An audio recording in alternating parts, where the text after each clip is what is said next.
The Northeast Texas Sports Network is dedicated on delivering the most entertaining sports broadcasts in East Texas. And if you're interested in having your next sporting event streamed live, visit us online at netsn.live.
And we're back.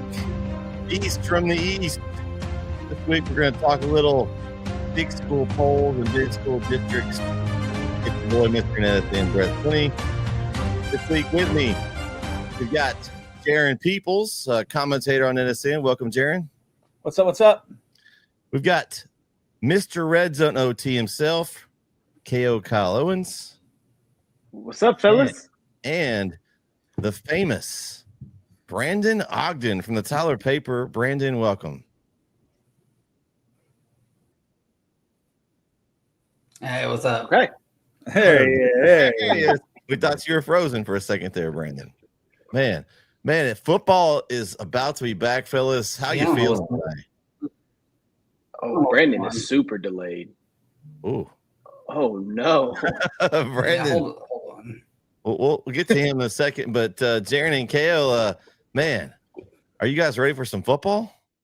Man, ready or not, it's here. It is here. I'm excited. It's crazy to think because we've been prepping, getting ready. I know KO has too.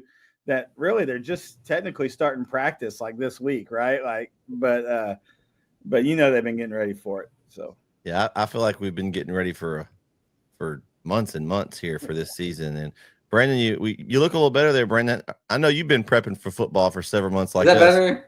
Yeah, I think so. How excited are you to get started here? I switched internet, so we'll see. I don't know what was going on. Okay. How excited are you to get started, Brandon? I will. Oh, no. Uh-oh. Oh, no. oh man. Bad internet over there where Brandon is. Look, Brandon just needs to come over to the apartment. He lives in Lindale. He could just come over to the apartment. We could just do a dual cast from my camera. Yeah. Yeah. Man, that's rough there. He's frozen for a minute. He is frozen. Let's see if we can get his stuff unfrozen here for a second. But guys, man, we have a lot coming up in the next month, even before the season starts. Today we're going to talk big school. We're going to talk 6A, 5A, 4A polls. We're going to talk about those districts, kind of what we think is going to happen. Of course, we never know exactly what's going to happen. We're going to give our opinion. We're experts. We are. But we're going to give our thoughts on what's going to happen here. As we hopefully can bring Brandon back in. Brandon, are you there? Third time's a charm. We'll see. We'll have some technical difficulties today. That's better. That's a lot better. Yes. Brandon, we're excited to know for the third time see now. We'll see if it keeps up. I don't know what the internet and computer are kind of glitching. Okay, well, for the third time this time, hopefully you can get me an answer. I know you've been prepping for football season a long time. So are you ready to get it started? Now all this prep comes into fruition. Yeah, no, I said I'm ready. I said ask me at the end of the month and I'll let you know for sure. But no, we're ready to get going. We've already kind of been going. Like I've been going. So now I'm ready to see some games, and we got scrimmages. Not this Thursday, but next. So it's getting here quick. Yeah, it's a thing. Like it seems like all this prep, it gets here, and then you blink, and you're in November, and it's almost over. So I'm excited to get things started too. I want to go ahead and I know all of us are poll voters this year, but we've kind of expanded our voting this year to try to get some broad variety of people's opinion to kind of help our polls. And so I want to kind of go through our poll voters and give them some credit here as we start the season. Of course, all four of us are voting in the poll. We also have another one of our commentators, Jeremy Diamond. He will be joining us on this show, hopefully a little bit this season. Of course, our Where's Larry Pierce. You never know where Larry is. He's going to be hopping in the show every once in a while with us this season. He's also voting. Papa O in the voting this year. One of our camera guys, Kyle's dad. So he gets to see a lot of football during the year, so he should have a really good perspective from up top. He's got that great view from our camera perspective. Also, our play-by-play guy for White House this season, Josh Jared, is in on the polls with us. Our play-by-play guy for Brookhill, Coach Hubbard, he's been on the show several times, and he will be joining us in the polls, and also probably joining us in and out this season on the show. And and K-Moose, Conrad Barr. Conrad also works closely with us, and I think he's going to be doing a few games for us when he's got some time this season. So nice group of poll voters. So should be a really nice poll. And you guys ready to get started? Yep, let's do it. I know I already know the results, so you guys don't. So you're at the edge of the seat out there, waiting to see who that first team is going to be. We're going to start it should be a unanimous number one. We're going to start at 15 and work our way, Kyle. Okay. We're going to build to that one. So just easy there. And it's not unanimous, by the way. Just letting you know that. From the start, I'm going to tell you it's not unanimous. I'm going to assume that there was a homer pick. What'd you say, Brandon? Well, I can see kind of why there's not a unanimous too. Though, like, I mean, I could see a couple 2 or 3 options at the top, but I think I know who number one is, and I know who I voted number one. That's probably who's number one, but I can see why it's not technically unanimous. Yeah. I can already tell it's gonna be fun. We're gonna start at 15. New coach this season. One of our Netison schools, the Center Rough Riders, come in at number 15. I had them in my poll at 14, so that's pretty close. Where'd you guys have Center falling? I did not have Center in my poll. I was gonna say I played the 5th. Okay, so okay, Jaron. So I had them a little higher. And again, my bottom, like my top 5 and my bottom like 4 or 5, I think they were pretty interchangeable. I think I actually had them up around 12, which I don't know, man.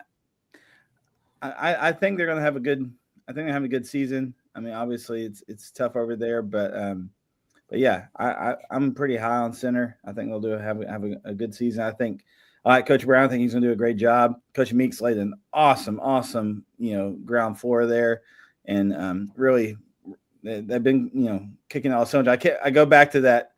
I can't help but go back to that Center Tatum game. 2 seasons ago? That was like a basketball score.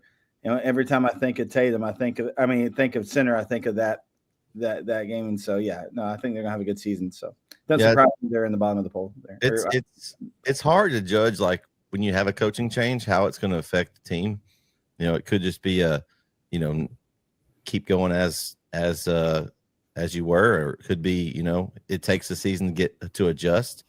I think there's a couple of those teams in year 2 that maybe make a little bit of an improvement, but I think it's going to be just kind of as it go. I think they're in a district where there's a number 1 team there that's going to be probably the district champion, but you've got some other games that are winnable.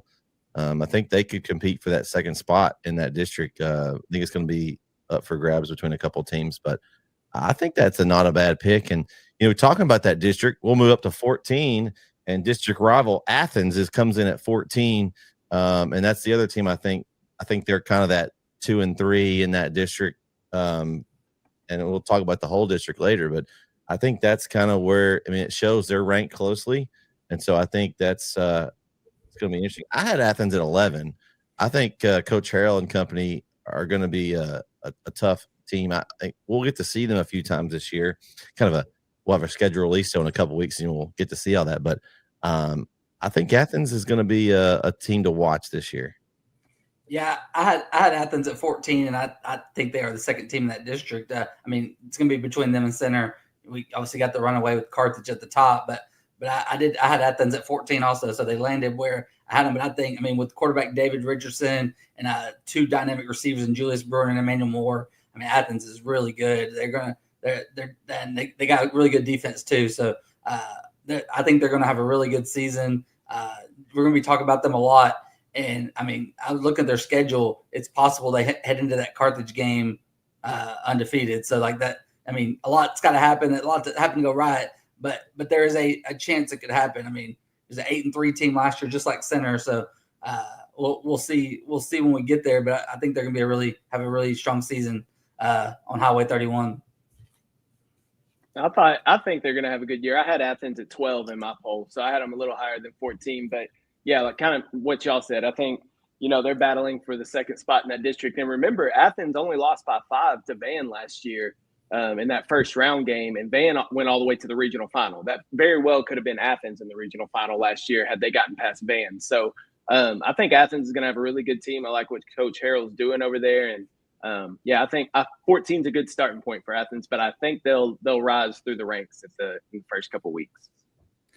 Yeah, I had them at 11, just right above Center. Again, I think they're going to battle it out for that second spot, and it's probably going to come down to just a pretty thin margin who wins the head-to-head. Hey, really. Hey guys, you know where you could find that Athens Center game? Oh, just that will be on NSN as we cover every Center game. So that could be a real classic. Yeah, I think Richardson's going to have a good year. He had a good year last year, 22 touchdowns passing, 4 on the ground. He's got a lot of weapons too, and I think Coach Harrell's been building that, and so I think they're going to have a really good year. And he was hurt most of last year too. He put that up in not many games. Yeah, just few. Yeah. All right, moving up to the next spot on the poll, number 13. Tyler High in at 13. Man, this is one that I struggle with every year. Like I want to see Tyler High do well, but they have just struggled for me. I don't have them ranked in my poll. I want to see what they have first before I put them in my poll. So I think that's a fine starting point. It's going to be an interesting season. Brandon, where'd you have them? I know you probably as being down there in the Tyler covering Tyler a lot there. What are you thinking about Tyler High? I had him pretty high up there. I had him, I think 6. Yeah. Oh, okay. It's later in the season you can take, the record, but like this is, it's just these teams. It's hard to in the preseason. It's hard to put certain teams above them when hey, Tyler, you put them on the field, Tyler High's going to beat them. So Tyler's got a lot of talent. They're in a tough district. 5AD1 is just brutal. I mean, but just in their district, they got Highland Park, they got Red Oak, Midlothian. It's a gauntlet there. But they have two of the most dynamic juniors in the country in LaTrayson Harrelson, called Trey Harrelson. He's a top 60 recruit in the nation, one of the best receivers in the country, and then Kadarius McMiller, a dynamic running back, both about to be juniors. So just Caden Granberry's an experience to be a third-year starter quarterback. They've got the one thing that always kind of hurts Tyler High is in the trenches, and I've heard we'll see when practice starts next week for them, because they start next week, but they we'll see. I've heard they're a little bigger and going to be improved up there this year, because that's always been their kind of they've always Tyler High, whatever you want to call them, speed's never been the issue, but I've heard they got some size this year, and if that's the case and they're strong on defense, I think they're going to surprise some people, just because it's Coach Woods' third year. He's got it rolling, and I mean they're talented. They got dudes in key spots, so they're at least going to score a lot. I didn't have Tyler High ranked in mind, and I think that's just because I haven't seen them do it yet. Like I'm with Brandon. The talent is there, absolutely. Like Harrelson's a stud on the outside. They got a couple of running. I know they got McMillan, but Arriaga's a good running back too, or Arriaga's there. So like they have a stable of backs back there. They have talent. They have athleticism. I'm like Brandon, though. I'm not sure size has been an issue in the trenches in the past couple of years, but I love what Coach Woods is doing over there. I think he's getting the feeling back. AEW talks about restoring the feeling. Jerry and I understand you don't know what we're talking about here, but AEW talks about restoring the feeling. I think Coach Woods has come into Tyler High and gotten that Cujo feeling coming back for Tyler. So it's nothing against Tyler High. I just haven't seen them do it on the field yet. They seem to, in those big games where they need those wins to get into the playoffs, the past couple of years, they haven't been able to do it. I think they can do it this year. I just have to see it before I can put them in the poll.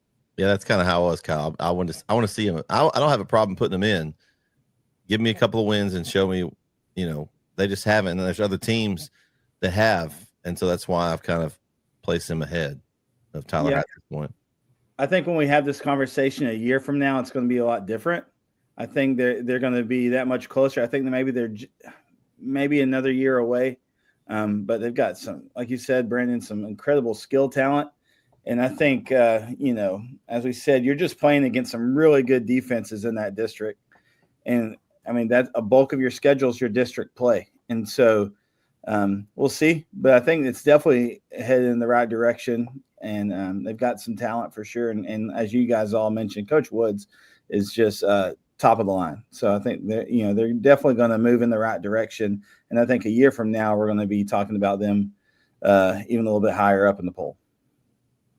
All right, let's move up to number 12 now. This one's going to be interesting because I'm going to say this is probably a first in the NetSN voting. Maybe not, but probably a first. As coming in at number 12 is Lindale. Now, that's not the first. I had Lindale in my poll at number 8, higher than a certain Lindale graduate in this group. I've got some. I talked to coaches and working at Chapel Hill at the school, and they think Lindale could be a dark horse in that district with the size they have on their D line. They've got some really big guys up front and could really push some people around. And they're high on Lindale. They're concerned that Lindale is going to be a really good team, and so I have them at number 8 in my poll. I was actually the highest voter for Lindale in this poll of everybody that voted. I will say, and I do not go to Lindale. Did not go to Lindale. So I'm gonna send it first to our Lindale alum here. KO, let everyone know where you had Lindale. I did have them ranked. So let's just, before all the pitchforks come out at me, I didn't leave them out of the top 15. All right. I had them at 14. And the reason is I talked to Coach Cochran last week, and it was an up and down year for Lindale. It's kind of like we just talked about with Tyler. The talent is there in Lindale. I think Lindale has the talent to be a top 10 team, top 8 team, but it was inconsistent. The inconsistency last year of now, granted, when they needed to come out and play like that final game of the year against Henderson, where it was win or go home, they came out and shut Henderson out. So, like I said, it goes back. The talent is there. It was just some inconsistencies that I saw that had me hesitant about moving them up higher in the poll. But again, this is a preseason poll. There's plenty of room for them to move. I put them at 14 so they can get the most advancement in the poll, you see. So to get to number one, they can move 13 positions as opposed to just 7 for you. So I'm giving them more. Okay. I see how you worded that one, Kyle. All right, Jerry, what do you think about that? So I have them at 10, and here's the deal. They've had a good offense. Their offense was a shining spot last year, but they're going to have one of the best defensive fronts. I think they're going to get a whole lot better up front defensively, and so I think their defense is really going to make a huge stride. So I'm really big on Lindale this season. Like even some of the other polls that I voted in, I had them pretty high just because I think and they're not far removed from making a good run, right? And Coach Cochran's been, he's a veteran. He's been doing this a long time. He's been with that team a long time. And so I really think it's going to be a good season for them. And I think as district gets heavy, we're going to start scratching our heads and going to be like, okay, how's this district going to fall? Because I think Lindale's going to make some noise. Again, I think their offense is great, and they're returning 8, starters on offense. I think defensively, they're going to make some strides, which is where they kind of need to make a little bit more strides, and I think they will. Yeah, I had Lindale 11. Oh, yeah, I had them 11. The thing last year is they were really young, and they're a year older this year. Like they didn't lose a whole lot. They lost some players, but they were super young last year. Quarterback David Lindig's got another year in the system. His second year as a starter. Caleb Walker on the defensive line going to Houston, just a monster. He's finally a senior. I know a lot of opposing teams in East Texas would be happy to not see him anymore because he causes a lot of havoc. And but they have good depth at running back. They have some good young receivers. I think it's going to be a strong year for them. That district you just don't know. I mean, Kilgore was in state title game last night year. They're going to be good. Chapel Hill's going to be good. Lindale, Henderson, Pine Tree. So you just never know how it's going to go. You're going to have to beat good teams to be near the top because you're going to play a good one every week. So they call it the District of Doom for a reason. So. Yeah, and speaking of that district, we'll move up to number 11 where we've got Pine Tree coming in at 11, right ahead of Lindale. And so there's 2 of the 4 teams, and I have a feeling we may have another couple moving up in this poll here as well. So I had Pine Tree at 10, so I was pretty close to where they fell.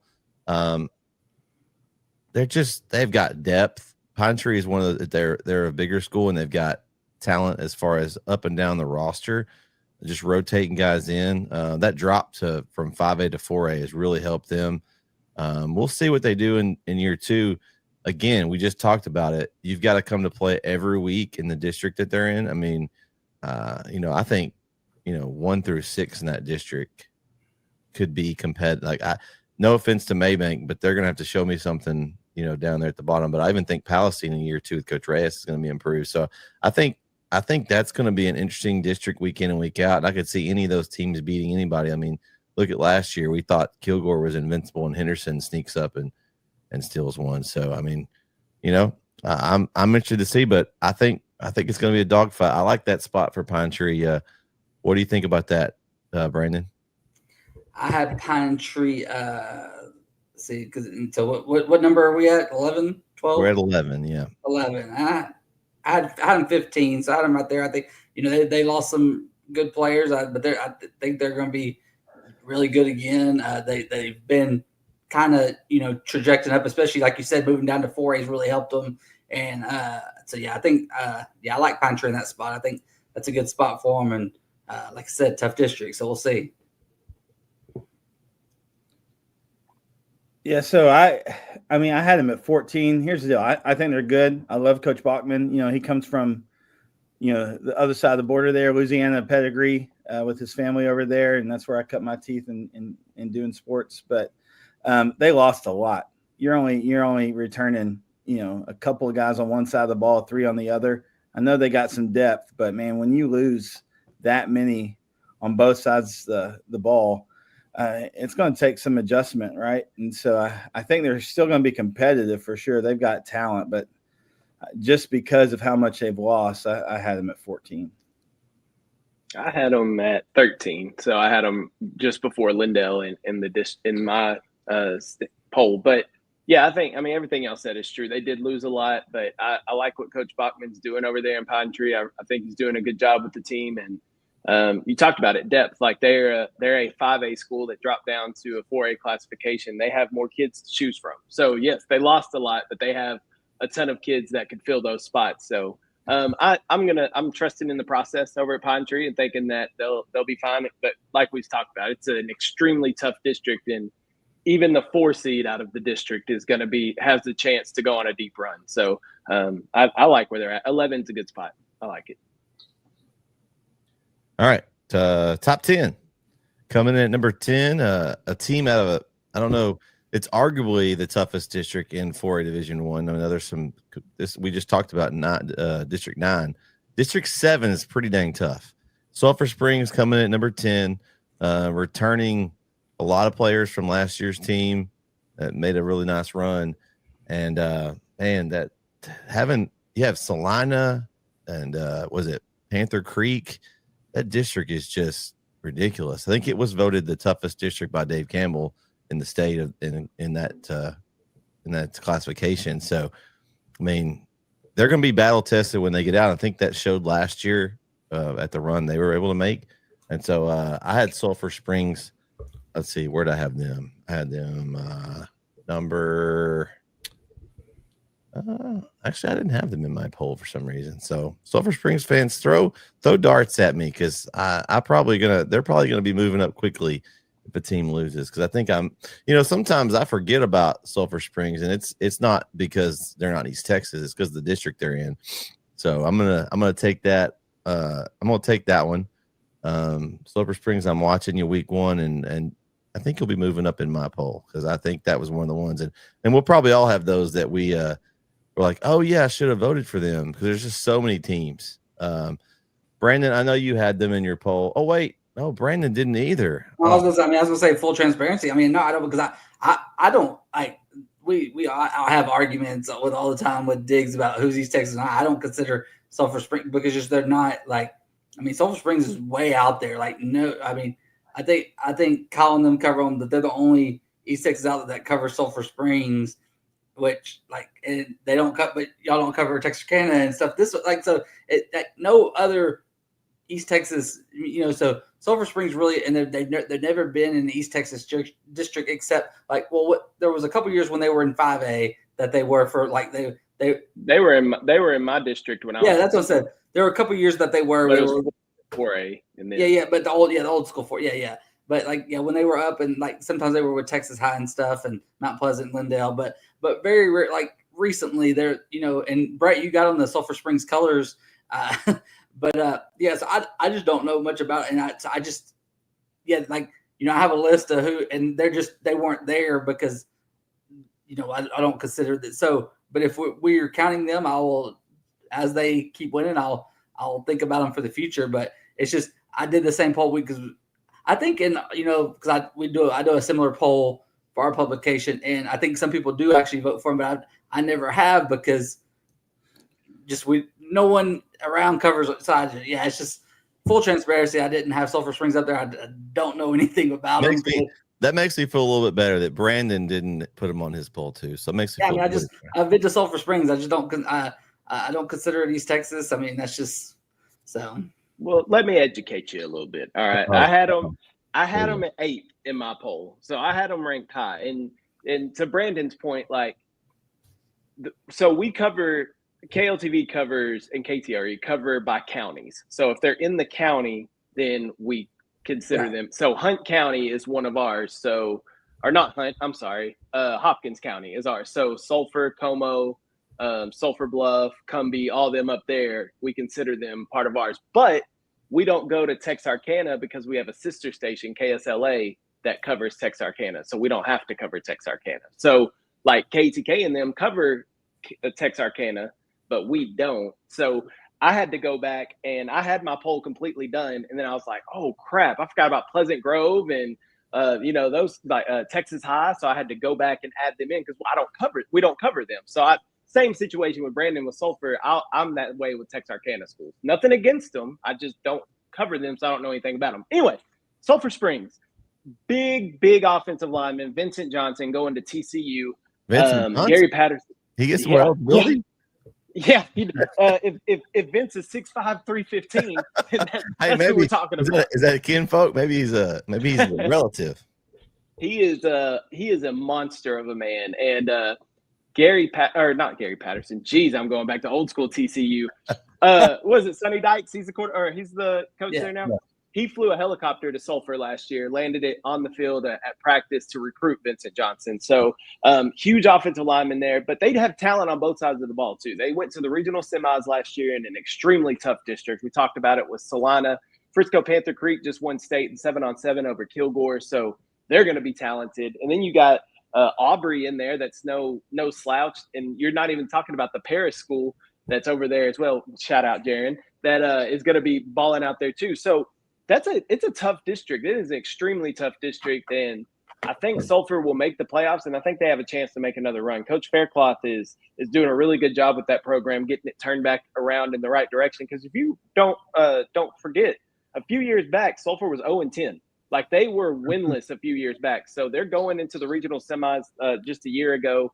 I think they have a chance to make another good run this year. I like the Sulphur Springs Wildcats. Now, and I say that, and they're the school that knocked us out of the playoffs my junior and senior year. So there's a little disdain there, but I can put it aside for the polls. Well, and to that point is that they're a pedigreed program. They just hit a really tough stretch there a few years ago. I had them in my poll, and I had them at 7. Now, you mentioned I'm from Paris, so I'm pretty familiar with Sulphur Springs, so they stay a little bit more on my radar. Johnson's a stud, but that running back they have, Jackson Hare, he's a stud too. And he's going to be a senior. He's class of 26. And so I think he's going to have an awesome season. Yeah, that's a tough district. Obviously, when you got, a defending state champion in your district, that's not fun. But, I think they're going to have a great season. They're returning a lot. I mean, they're returning, 9 on one side of the ball and 7 or 8 on the other. So, 7 on offense and 9 on defense. Yeah. So I think they're going to have I have them high. I think they're going to turn a lot of heads and they're going to make a good run. So I had them at 7 on my poll. All right. Next up, number 9, the Marshall Mavericks coming at number 9 in that district with White House, one of the new schools from NSN. So we'll get to see them a little bit this year. I had Marshall at number 12 in my poll. I think it was a little lower than most of the folks that voted. But again, it is early. They'll have a chance to earn my respect. I think a lot of it is that there's so many good 4A teams. Sometimes they kind of get the bump in my poll. There's not as many 5 and 6A teams that have done well recently. So Marshall shows me something they can make a move. Let's see. Let's go over to Jaron this time. Jaron, where'd you have Marshall? All right, so I had him high. And again, that's where I went to school, went to college out over there. I really enjoy Coach Hammett. I know a lot of Marshall folks. I had him at 8. I think they're going to make a good play in that district. I think they're probably going to finish 2nd in that district. I think they are. I mean, especially in the trenches. They're returning a lot on the trenches now. They've lost some in the skill positions, but I think they're going to have a great season. I mean, the turnaround that they have to move to, the season that they had last year, I think is huge. And so, they went 10-3. That's not bad at all, right? And so I think they are just on the right track and going to have a good year. So I had them at number 8.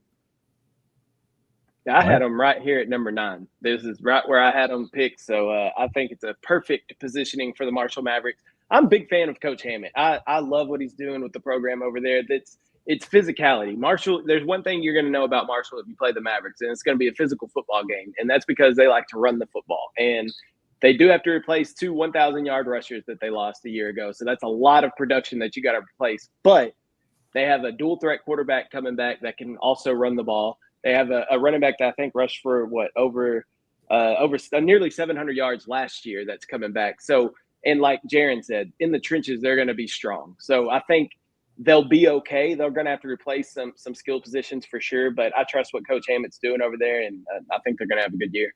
2nd team in the district, I think, for sure. Yeah, that Henderson guy. I mean, he had what 10 touchdowns last year, just under 700 yards, and was really kind of the third back, right? And so I think he's got a lot of talent, and he's going to be make a big push and really push him over the top. Yeah, Marshall, I got to see them a couple times last year because they played Legacy, and I guess Legacy, they threw the ball 5 times all game and had like 600 something yards.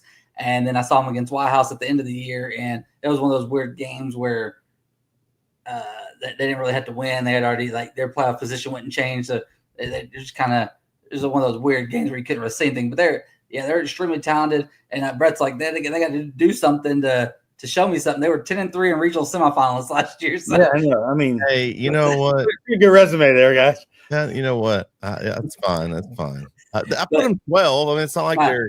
Wait, not. Kyle had him at number 9. So did I. This is the second one I've bullseyed. I think you should get credit for the bullseye. That's 2. So I agree. Extra points for bullseyes. Yeah, I got 2 bullseyes so far. I didn't know we were collecting points. I mean, I think if you're spot on, you should get something. Like Brandon's got 2. I got 1. Yeah, so. It's hard to get it right on the nose. So. Well, like maybe. when you are the consensus, like that's okay, right, Kyle. That's good.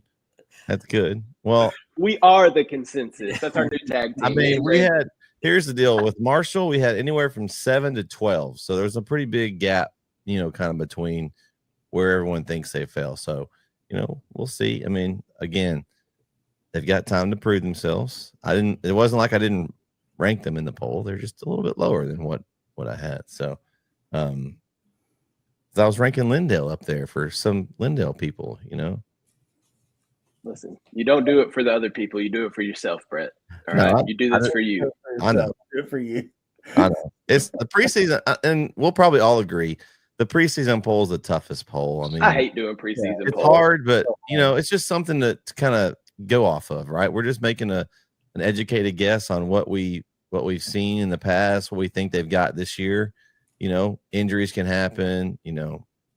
They just not doing as well as they thought they were going to do. I mean, it'd be neat at the end of the year on our last show is to go back and see what we had at the start of the year, like our preseason poll, and then see where we end up with our final poll and compare that. Because I guarantee you, we got 15 teams in here. I'm going to say probably half of them will be out by the end, and we'll have some new ones. Okay. Maybe not in this poll because there's less teams, but definitely in this poll. That poll next week, man, is going to be. We're talking about all over the place. I mean, it's going to be it's a lot of fun though because you've got. Yeah. And I think that's the way we structure the polls this year. If you've watched in the past, we've kind of combined these 2 polls, the top district or the bigger districts together. Classifications, and so we've got 15 instead of having 5 separate and then 10 separate. We have 15 together, which kind of gives us a little wiggle room with if there's some 5A schools that just or 6A that deserve to be in there, they can get ahead of some 4A and vice versa. With the 3A, 2A taps, we're keeping the same poll, but we're adding 5 teams, which is going to make it a lot more. It's going to be fun because it was hard last year. I'll tell you, trying to get 10 teams in that many. I mean, East Texas just has so many good small teams. So I'm excited we're able to give a couple of extra teams some love this year. But Brett, so our poll we do we do similar 3A 2A taps top 15. I know that. So you kind of adopted the system, but ours released this week. But we had at 15 spots, 32 schools in the small school receive votes. Yeah. I mean, so 32 different receive votes. So I'm sure yours are going to be similar, but yeah, it was a very interesting poll. All right. Okay. So I'm looking at this next group and I'm thinking that these are more like starting with 8 up to me are kind of, I don't know if it's a different tier, but these are starts where you get serious. These are serious schools that are always contenders that are like I don't know if you're a solid top 8, but this kind of a separation to me.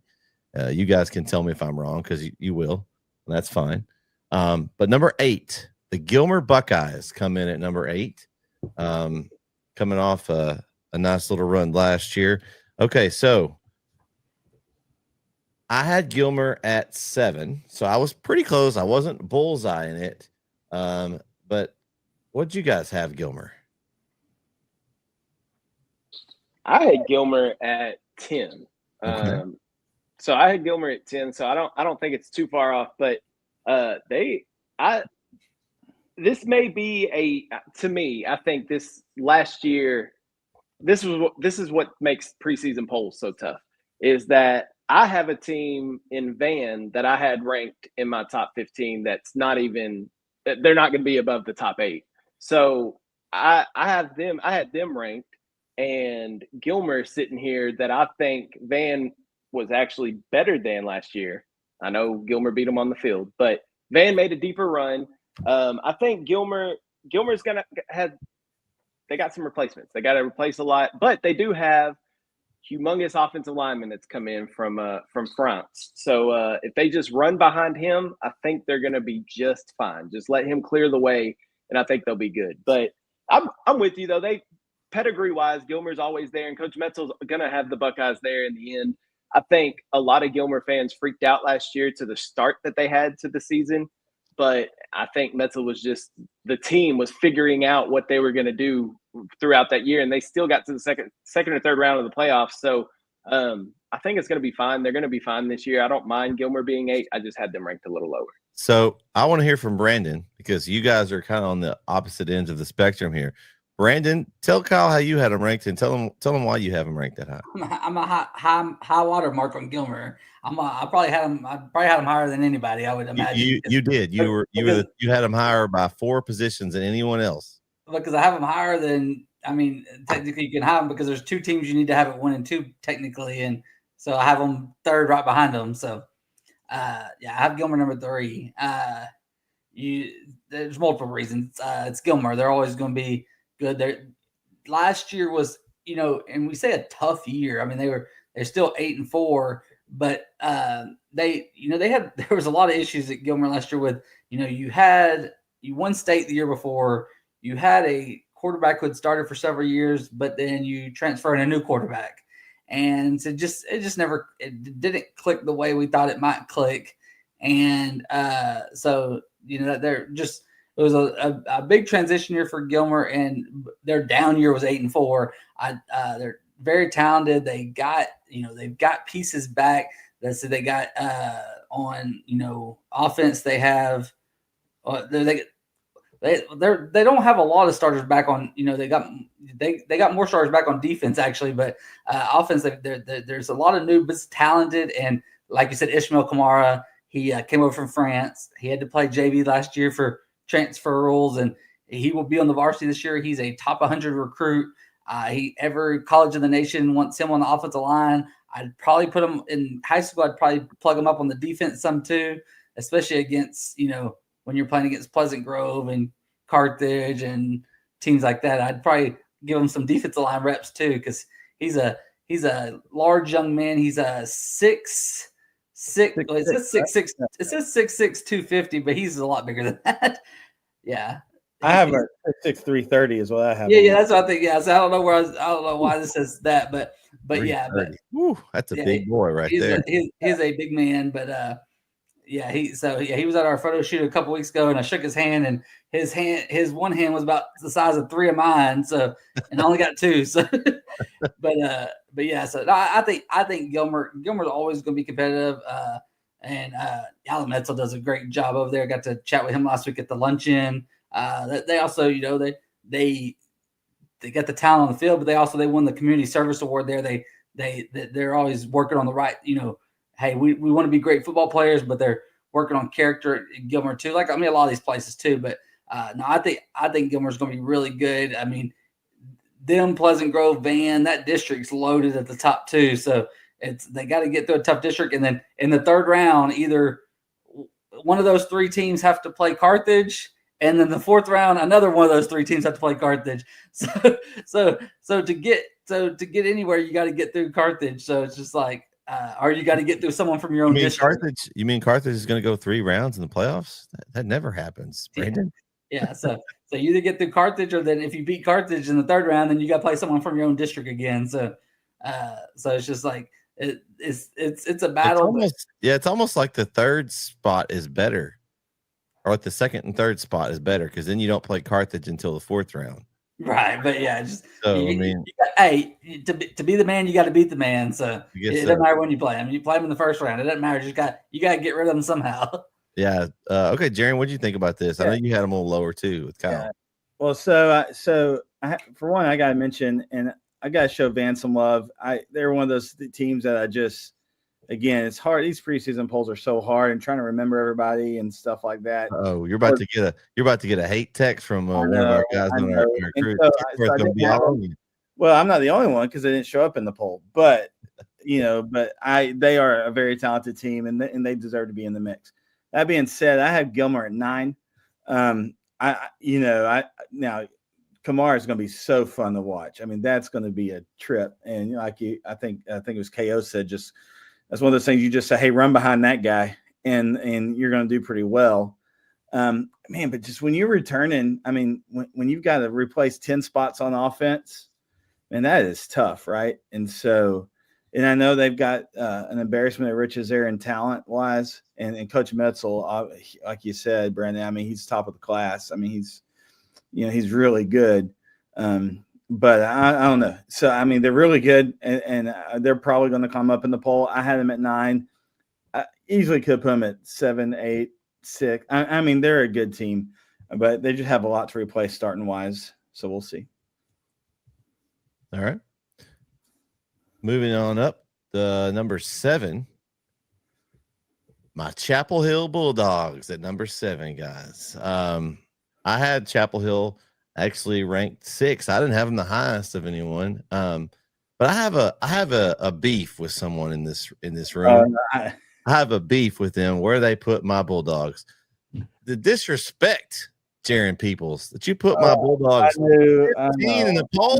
Jaron, I know. Explain yourself. They've got 10 guys coming back on defense. Yeah. So again, in all fairness, oh, here we go. Again, I'm going to say it. We've all said it. Preseason polls are really tough. They just lost. I mean, when you lose guys like Brisbane and stuff, I mean, there's just in Johnson, all them. Those are just some awesome players to replace. I think what's the quarterback that had some playing time? Is it McGee, right? Malik G. My man Malik. He worked with me this summer, all summer in the technology. Disrespect. Don't even know his name, Jaron. No, didn't rank him. Don't know his name. No, I ranked them. They ranked. I have them ranked. He had them 15. Might as well not be ranked. No. And again, I'm telling you guys, it's so hard with these schools.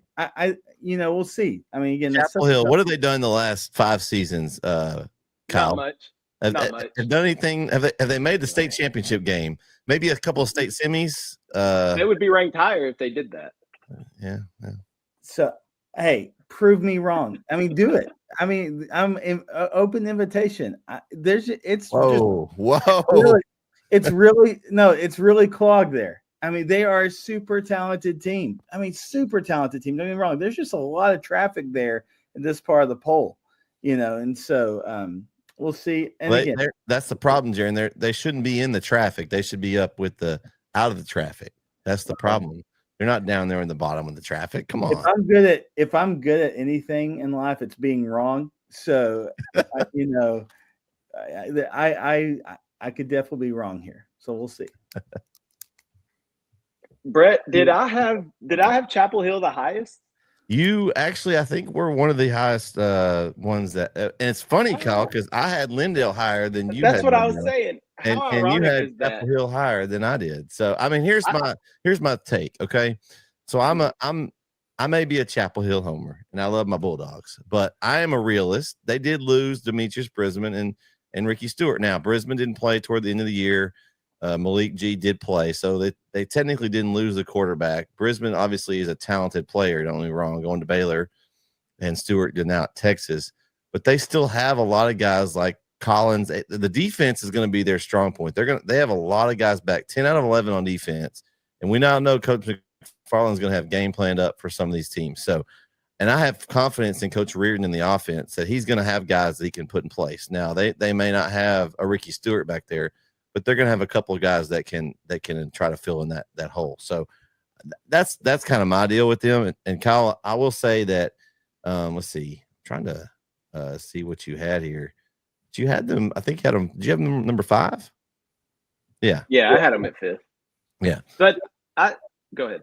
No, I'm just going to say that's I could have put them higher up, but I'm optimistic that they're going to have a good season. But there's some really good teams up there, and so I thought that was a solid 6 spot was solid for them. I don't think it's a reach, but I think their ceiling is really high, especially with that many guys coming back. I think everyone's going to think, oh, Stewart and Brisbane are gone. You know, what are they going to do? But they've got some dudes still there. They went. Like you said, though, I mean, Brisbane didn't play the most of the second part of the season, so it was Malik G's team, and then Ricky was banged up towards the end of the year too. So Chapel Hill played a lot of games last year without 2 of their best players, and still went 10-4 and made it to the regional final. So, and then Coach McFarland, I'm sure he's going to love me saying this. Defense, bringing 10 of them back, the defense is playing well. The defense will keep Chapel Hill in some games that maybe the offense does take a step back from where they have been in years past. Obviously, you lose 2 D1 athletes on that side of the ball, you're going to take a step back. But they played pretty well at 7-on-7 at the state 7-on-7 tournament against some of the best teams from the state, right? So what's going to be key for Chapel Hill, we saw this at 7-on-7, discipline. Discipline is going to be key for Chapel Hill. If they can stay focused on the game and a one-track mind on winning the football game, Chapel Hill has a chance to be really, really good this year. They have the talent. I think by the time the season starts too, Kyle, Coach Reardon will have that. Yeah. Now, Brandon, you were the second lowest on Chapel Hill. Cut that. Edit that. So I know I'm not even gonna be able to show my face anywhere. Hey guys, I'm just asking. I still had them in the top 10. You did. So, what are your thoughts on the Bulldogs this year, Brandon? I think the Bulldogs are still going to be really good. I mean, who I had them behind. I mean, I had them behind Carthage, Longview, Kilgore, Pleasant Grove, and Texas High and Marshall. I mean, you can't I know some teams that fell lower in the poll, but I had them behind a bunch of 5A, 6As, and teams that were in the 4A state finals last year. So, I think Chapel Hill's still going to be. They lost, and they've steadily lost kids over the last few years. I thought the biggest losses were 2 years ago. I mean, 2 years ago they had some big losses, and it showed a little bit last year, and then they had some injuries last year, and it kind of. But I think they're still going to be. They're going to be competitive. They're going to be competing for a district title, even in that tough district. They're going to have a chance to go, deep in the playoffs. It'll never surprise me if the third round is 4 teams from that same district playing each other, and then 2 of them playing in the regional finals. So, and I expect Chapel Hill to have a chance to be one of those. And like I said, Malik G got, didn't think he was going to get experience last year, and he got some valuable experience. Talked to him the other day at media day as Kyle got to too, and he's going to be a lot more confident this year because he had that he got under the fire, and so that he's got the weapons outside too, Brandon. He's Malik Brown. Is that Malik? Yeah. And Malik Brown, Marcion Blaylock. They got some dudes, and they have some sophomores that I think are going to be pretty impressive too. And so I think their offense may change a little bit and lean more on the passing game than it has over the when you had Ricky Stewart, obviously you go in Brisbane, that 1-2 punch in the running game, but I think they're going to be able to spread the ball out a little bit this year, which kind of maybe it'll help them run the ball. He might be a better thrower than Brisbane. I'm not saying Brisbane was bad, but I think he might throw the ball better than Brisbane can, and which, like you said, is going to help the offense. But to Brandon's point about the leadership, you saw that leadership down in College Station for that state 7-on-7 tournament. Like because Chapel Hill, a couple of those games against Cuero and against Fort Worth Benbrook, maybe? I don't know, against Cuero for sure. And then another game that they played before that, they were in a dogfight, no pun intended. Like they were battling, and that was Malik G had to go down there and lead some drives to tie the game and to win the game. So he's already, to your point, Brett, last year he got thrown in the fire. He wasn't expecting to play last year, not like that. And so with the stuff that happened with Brisbane, he ended up having to come in and, like you said, get thrown to the fire. I think that's only going to make him better and help him this year. So I think Chapel Hill is going to be really good. And I got to defend myself a little bit. Like that's the team I'm less familiar with. It just is. And so, and I don't get to see, I didn't see State 7-on-7 or anything like that. Now, I think they're going to have probably one of the best defenses in the district, if not the best defense in the district, right? I'm just curious to see how the offense, comes along with losing the key playmakers you did. And you just made this point with Malik G, getting that time that he did last season. He's got those butterflies, those things behind him now. So he may come out, and 7-on-7 was a showing of that. He may come out firing at all cylinders and ready to go. And so, it's just – it's okay, Jaron. Season polls. Chapel Hill people, don't throw darts at Jaron yet. We're working on him. We're working on him a little bit here. It's okay. He's all right. But I hope they have a great season. I really do.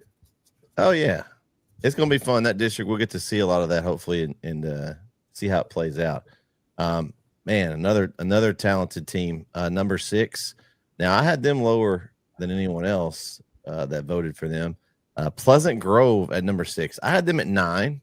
I still Bullseye. What's that? 2 points. Oh, sorry. yeah. Go ahead. Number 6 for Pleasant Grove, but man, Pleasant Grove, man, Josh Gibson in that group, man, he's just churning out dudes up there, and so I had them a little bit lower, but they lost a little bit last year. I think this year though, man, that district you've got a 3-headed monster district. I think you've got Pleasant Grove, Van, and Gilmer right there, and then everybody else. And so I think it's going to be interesting. But I like 6. I think that's a fine spot for them. I think that it shows we had all the way from someone had them 3rd to 6th to 9th, and they kind of fell right in the middle at 6 there. So a fine spot. Jaron, you had them the highest of us. What do you think about Pleasant Grove? Yeah, so I had them at 4. I just think they're a really good team. I just think I love Coach Gibson, and that whole Texarkana area. It's just a hotbed of talent. And again, I just think I had them ranked 4. I think they're a good team. Brandon, you were kind of in the same area as me. What do you think about Pleasant Grove? Yeah, I thought I was going to be the lowest because I had them at 8th, and I was like, oh, I'm kind of low. I didn't realize it until I just looked at it. I was like, man, I'm kind of low on Pleasant Grove. So it makes me feel pretty good to hear that you have them lower. But that's it's. I think it's a lot just of good teams. The talent that's ahead of them is really not them being not a good team, but just there's so many good teams in this top 10 here. Yeah, but Pleasant Grove's going to be really good. Jamari Richardson's one of the best players around. They just got that. They've got dudes all over. They got the Smith kid. They got on the sophomore on the edge on defense. His sister plays basketball, starts for the LSU basketball team, and he got D1 offers as an 8th grader. So he's 6'3", 225, about to be a sophomore. Keedred Smith. They've got athletes. They always are going to have to. They lost some key pieces, but they still have 17 starters back overall. So Pleasant Grove, it's going to, like I said, it's going to be like Jerry just said too. It's going to be Pleasant Grove, Gilmer, Van at the top of that district, and figure out who's first, who's second, who's third, and then go from there, and who gets to play Carthage, and then see what happens from there. But no, Pleasant, yeah, I have them 8th, but I could see them finishing up there near the top. So it's preseason poll, but Coach Gibson does an amazing job, and the Hawks are always going to be dangerous. And they got that quarterback transfer from White. They did a real good job. He was all district over there. And so I think, that's one of the top positions that you want to make sure you got someone solid in. I think they're going to have a really good year. Got to hit that portal. All right, Mr. Bullseye. As we mentioned earlier, I don't cover Texarkana that much. But I know about Pleasant Grove because they're, they play Gilmer, they play Van, they play, Spring Hill, they play Pittsburgh, schools like that. And obviously I've seen them play Carthage the past couple of years in the playoffs. So I'm at least familiar with them, and full transparency, made my first top 15, left them out completely. So I had to move them all the way. I put them at 6, thinking, that they returned 17 starters, and they made it to the regional semis last year. Like, they are absolutely loaded, and I think that Pleasant Grove is going to be there in the end again, and I think we may get a Pleasant Grove Carthage Part 3 in the coming down the line. So I'm looking forward to it. I think PG is going to be really good. Sign me up for that one. I'll probably be there for that one. All right, we are now up to the top 5. Coming in at number 5 will be the Lufkin Panthers at number 5. Let's see. I had Lufkin at number 5. Hey, bullseye for me, KO. All right. Good job, guys. So I got one. You know, sometimes I got to get one. All right. Let's see. Lufkin was pretty consistent. Now, I don't want to throw a colleague under the bus, but I do because he's not here. He's not here to defend himself.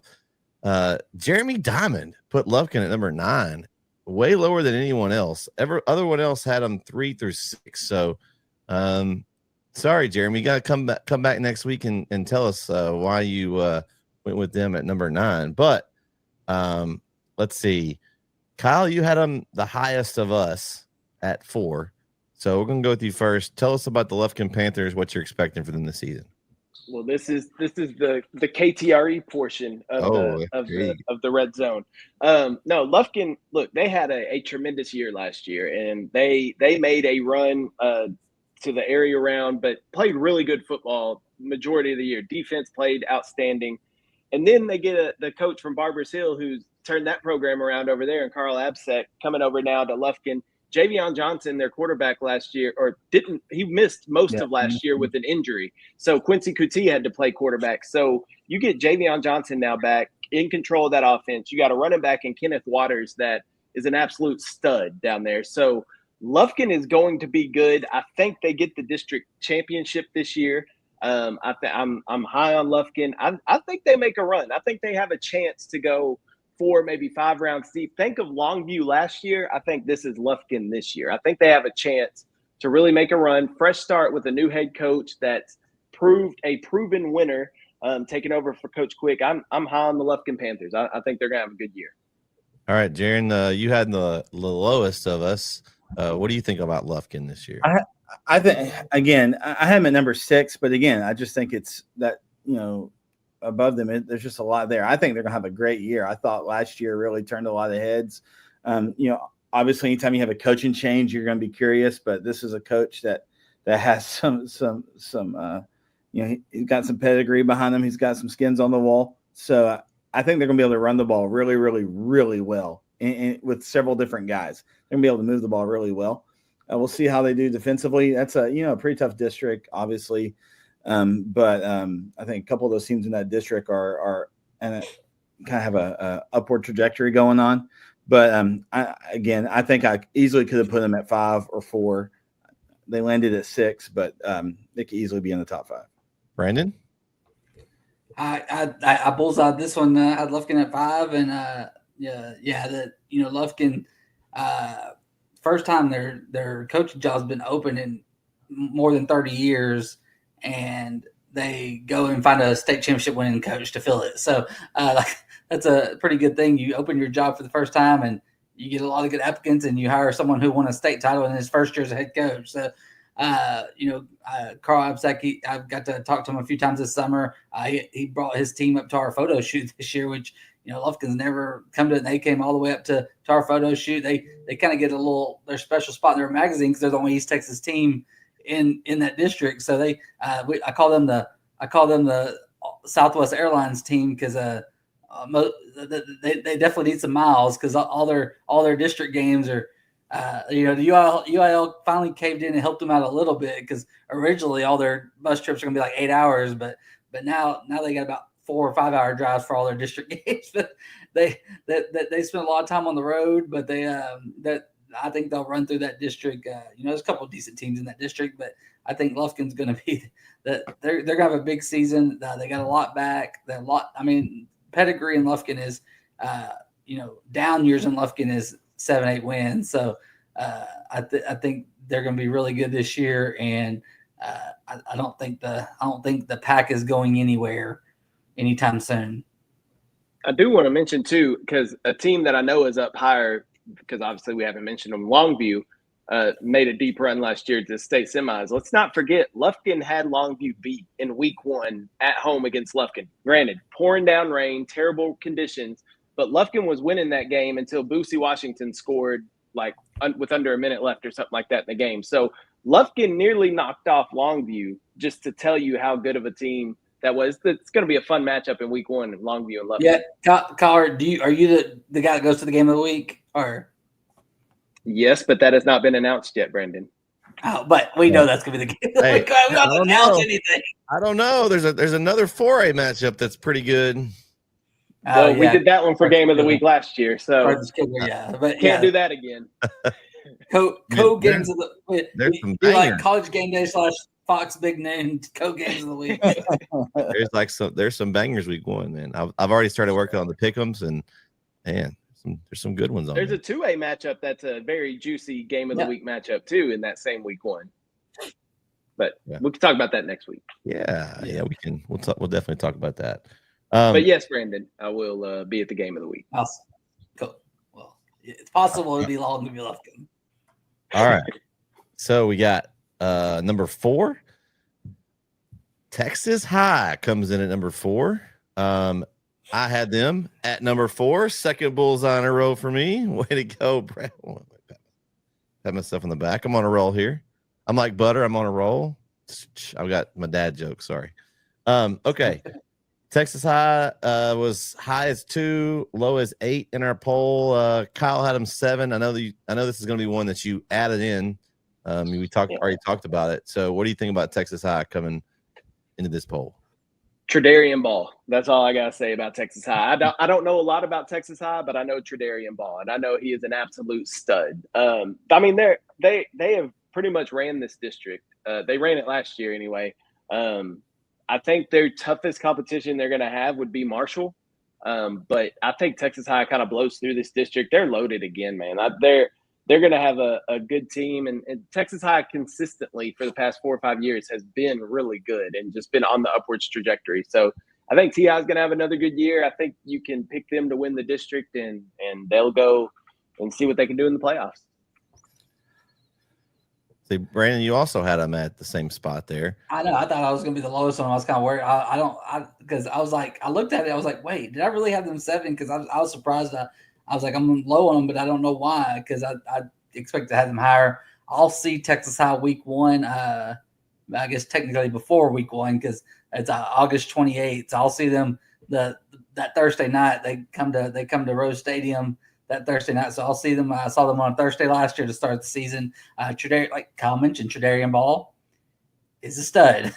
Yeah, you don't go to Oregon on accident. So he's really good. And then on the defense, they got Duncan McGee, who's going to TCU. I mean, they lost some D1 guys and lost some talent, but Coach Jerry Stanford used to be at White Oak back in the day. Took them to the state semis. Now he's at Texas High, and he's 71-24 at Texas High, and 118-46 overall. So that speaks right there. You know, he's a heck of a coach, and like Jaron mentioned earlier, just so much talent in Texarkana. There's enough for all the Texarkana schools to be good. So, and Texas High is no different. All right, Jaron.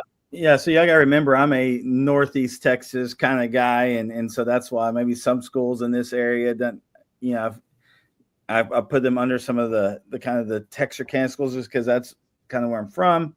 But so I have a lot of memories of Texas High destroying us growing up.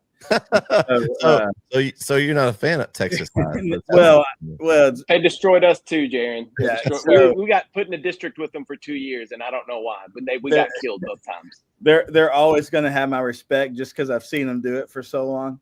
I go back. I remember when the team I was a fan of sacked Ron Mallett. I remember seeing it in person. I'm like, oh my gosh, we did it, and all we did was bring him down and tackle him, but again, I just think they're just such a talented group, and their line on both sides is studly. I mean, huge. And they're returning guys. You've got guys that are be 30-year starters on the line on both sides, which is a big deal for a 5A school, right? And so I think that those reps and experience that they get is huge. I think in Coach Stanford, like you said, Brandon, he's just one of the best in our part of the state, and that pedigree is just so good. And so, yeah, I had them coming in right at number 5. All right. Next up, number 3. Kilgore Bulldogs on number 3. We did have a bullseye winner in this group. Darren, you were bullseye in Kilgore. Tell us about the Bulldogs. Yeah, well, top 3 guys. I mean, come on. I mean, it's so tough. I'm sure all 3 of these top schools got put in all 3 of the positions. We'll see, right? I mean, I'm sure someone voted, all 3 of these schools in every one of these positions. Before you get started there, this was interesting to me. So I would have thought that, but we had Kilgore was put anywhere from 2 to 6 in this poll. Yeah, just throwing that out there. So, yeah.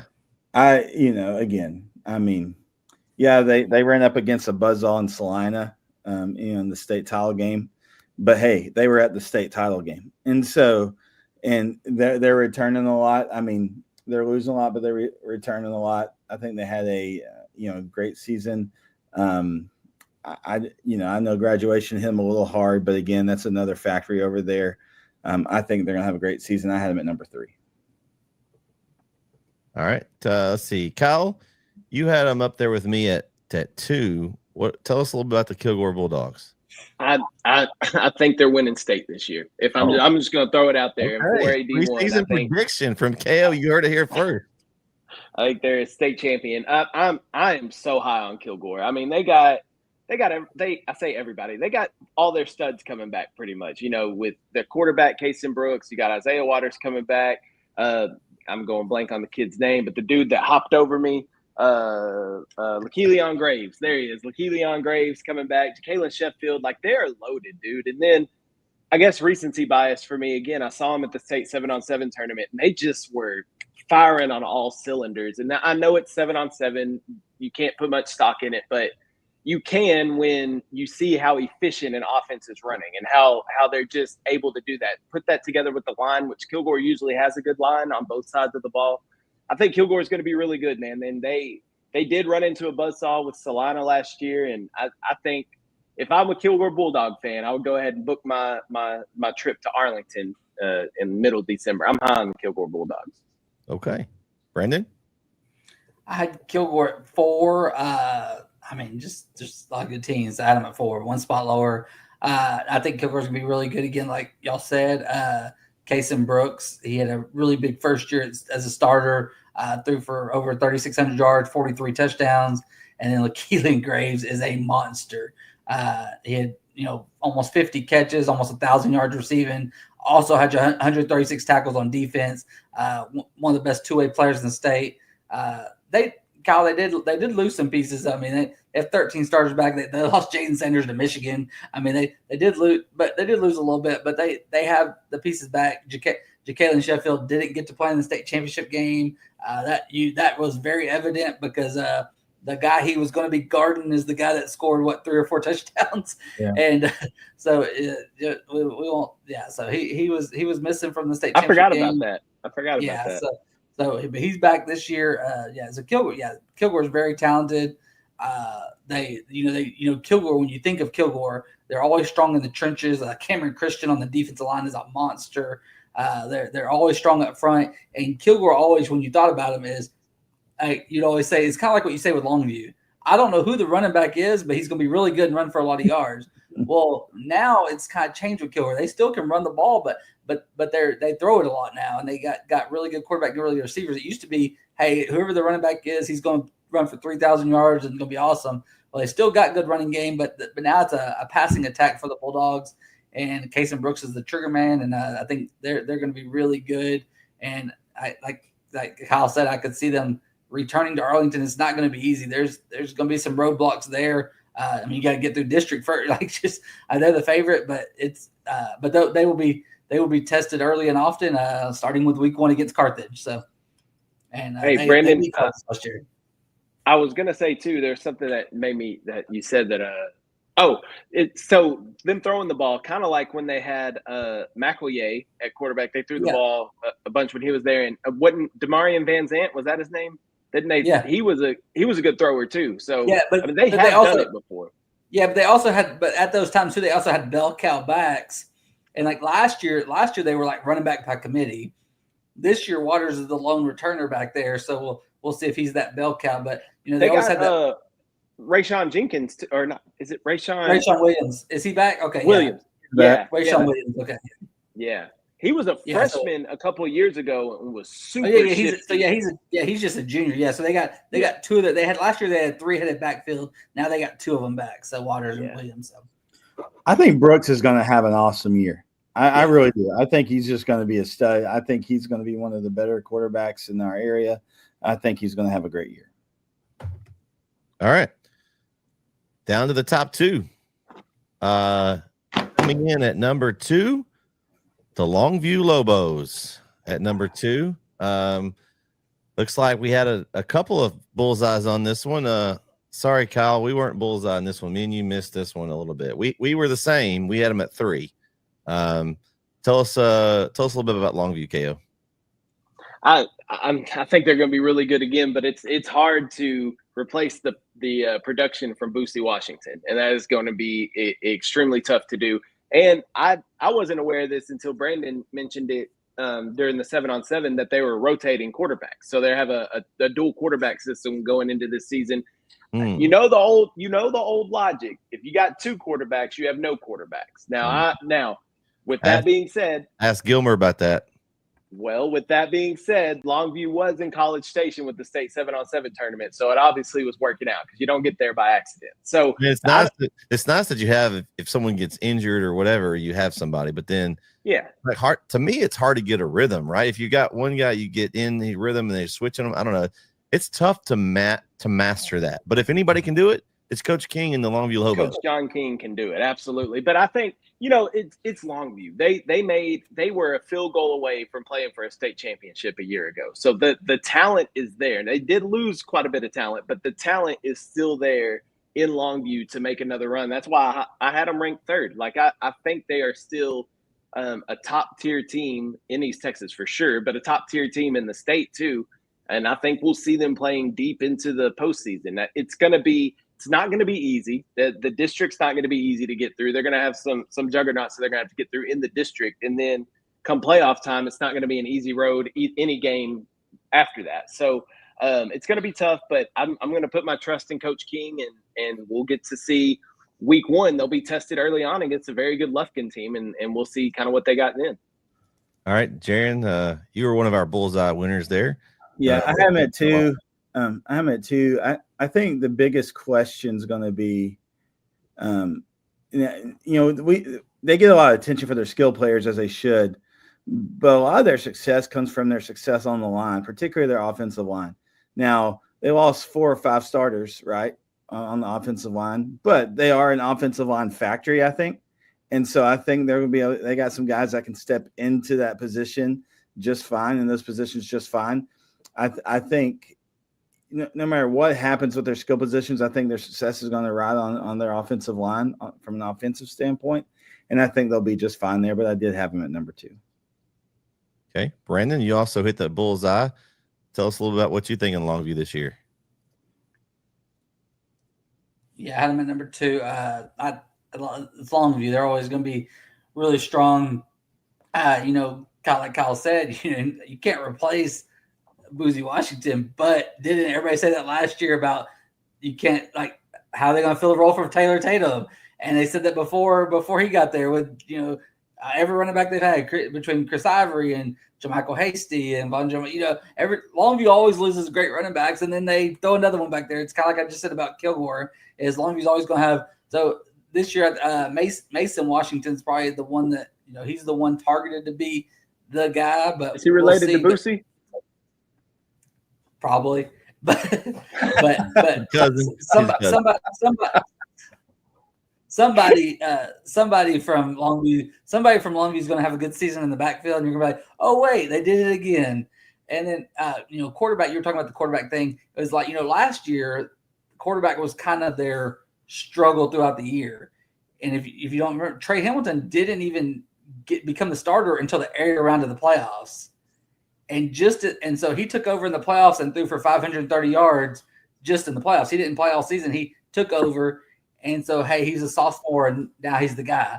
Well, now you got Jacaden Davis, who's coming up, who's now a sophomore. And so those are the two guys. And they're both equally talented. They both kind of could do different things. In 7-on-7, you couldn't see it as much because quarterbacks can't run in 7-on-7. But they're both very – Trey's a little bigger, and then Jacaden, they both got good, strong arms, but Jacaden's supposed to be the dual threat, but they both can move. And, Trey Hamilton, he's grown up in that program. His dad is the assistant athletic director there. If you ever, he'll take care of you when you need to go to the Lobo press box to get some of that Lobo popcorn.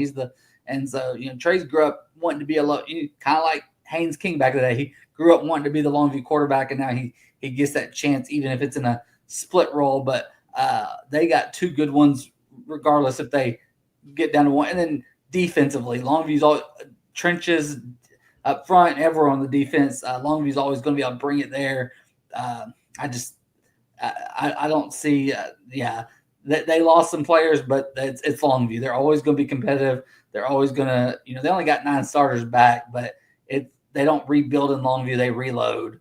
And so they'll be that district they're in is, like we've said a lot about all these districts, that district is brutal with them, Rockwall, Forney, North Forney, Rockwall, Heath, and then Tyler Legacy and Roy City.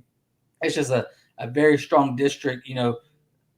Someone's going to get fifth in that district who's got about 6 or 7 D1 studs. So it's a loaded district, but I think Longview can be, like you said, they were a field goal away from making it to the state final last year, and I think they can make it deep again. So, all right.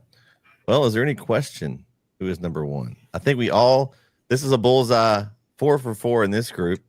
Every one of us had. Now we'll say that's 5 bullseyes for. I think I won. Oh, did you? Okay, I think I had 3 or 4. I can't remember. I think you had 3, and I think Kyle had 4. Yeah. Okay. Well, pretty good here. Now we'll say we had anywhere from 1 to 4 for Carthage in this. Wait, can we out who had them at number 4? Please, please. Okay, it's going to probably be Coach Hubbard. Hubbard was at 3. Diamond. He had him at 3. No, Diamond had him at 1. Our own Larry Pierce, the center guy, had him at 4. That makes sense, right? He doesn't know about. Did Larry have center? Did Larry have center at number 1? I don't know. I don't remember what he had at number 1, but he had Carthage at 4. They probably just don't like Carthage down there in that area. I don't blame them. But I know why he doesn't like Carthage. Never mind. I get it.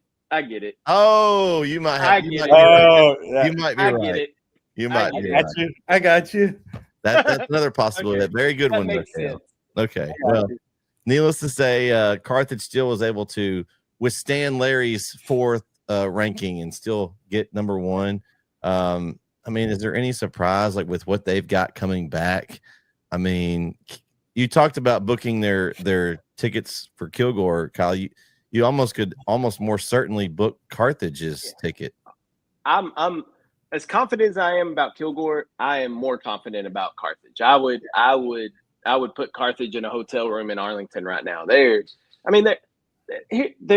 an embarrassment of riches down there. Like, you go down there and to Arlington last year and dominate the state championship game and pretty much bring everybody back. Let's run it back, do it again. Like, it is insane the talent they have in Carthage. And it's in credit to Coach Surratt. He runs that program like a college program. It is ran to a T with, showing up on time to the practices, accountability, discipline. Like, when you play Carthage, you're going to have to play your A game to get a win. And I think it's going to be the same thing this year. And you can play your A game and not get a win, KO. That's true. That's what I'm saying. Like, it is unreal. And they're going to be tested early on. Week 1, Carthage and Kilgore. We got a top 5 matchup right out of the gate. It's going to be fun to watch. But yeah, Carthage, there's no reason Carthage shouldn't repeat again this year with the talent that they have coming back. There's no reason they should. Jaron, our Carthage insider. Well, y'all know I love, got love for that program over there. Just getting to see it a little up close, and I was on the sidelines during that Van playoff game, and just getting to see. I remember sitting on the sidelines, and like KJ Edwards looks fast on film, but he looks really fast in person. And I mean, it's just crazy. And I tell you, KJ's little brother JD, they're going to use him a little bit more this year. It's going to be fun, and I think he's dynamic as well. And now they lost a lot on the line, both sides, particularly offensive. But it's like we said with Longview, they don't rebuild, they reload. And so the talent's there. There's so much discipline in that program. They know how to work on the right things to get to the right places where they want to go. And the pedigree is just so good there. And I don't it's hard to see how you couldn't not vote them, number one. I mean, they're going for a number 11. I'm with you, KO. I mean, they should be there. I mean, book the hotel, right? And I think they're going to have a great season. It's just so impressive. And not just what they do on the field, but just the program itself. Just as a whole, the program is just successful in how they run it, how Coach Surratt runs it. It's just impressive. And so, they do things the right way. They do it the right way, and they work for it. They work hard. And so I think they're going to have another great season, and I'm excited to see KJ have a great senior year. I'm excited to see JD. The linebacker they have, is it Beck, right? I think they got two of them. Yeah, two of them. Yeah. Well, Beck and Crawford. Yeah. And they'll both. You got one going to A&M, one going to Colorado. Yeah.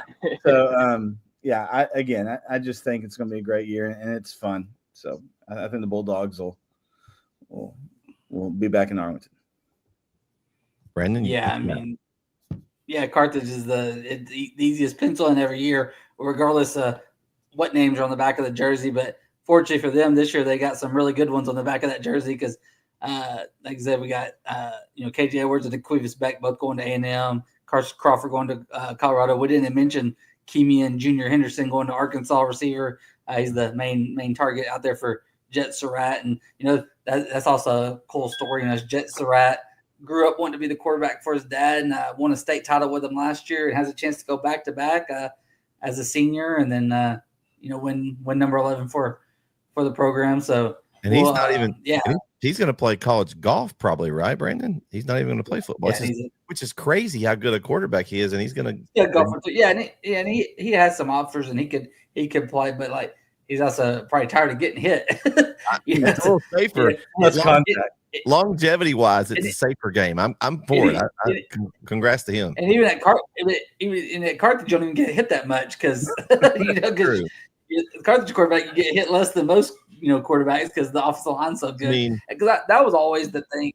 That's always been the thing about Carthage is when I started in NAC 20 years ago, and that they would play Carthage in non-district every year. Carthage was always bigger than everybody on the offensive defensive lines, and that has not changed. They're just massive up there, and then they throw a lot of talent around it. So I am confused though, because at the start of the show you acted like Jaron didn't pick Carthage number 1 because you said it wasn't unanimous, and it acted like it was Jaron was the culprit, and so I was confused. I was confused. I thought I was going to be the only Carthage pick at number 1. No. I thought we all thought Carthage was unanimous on number 1, right, Kyle?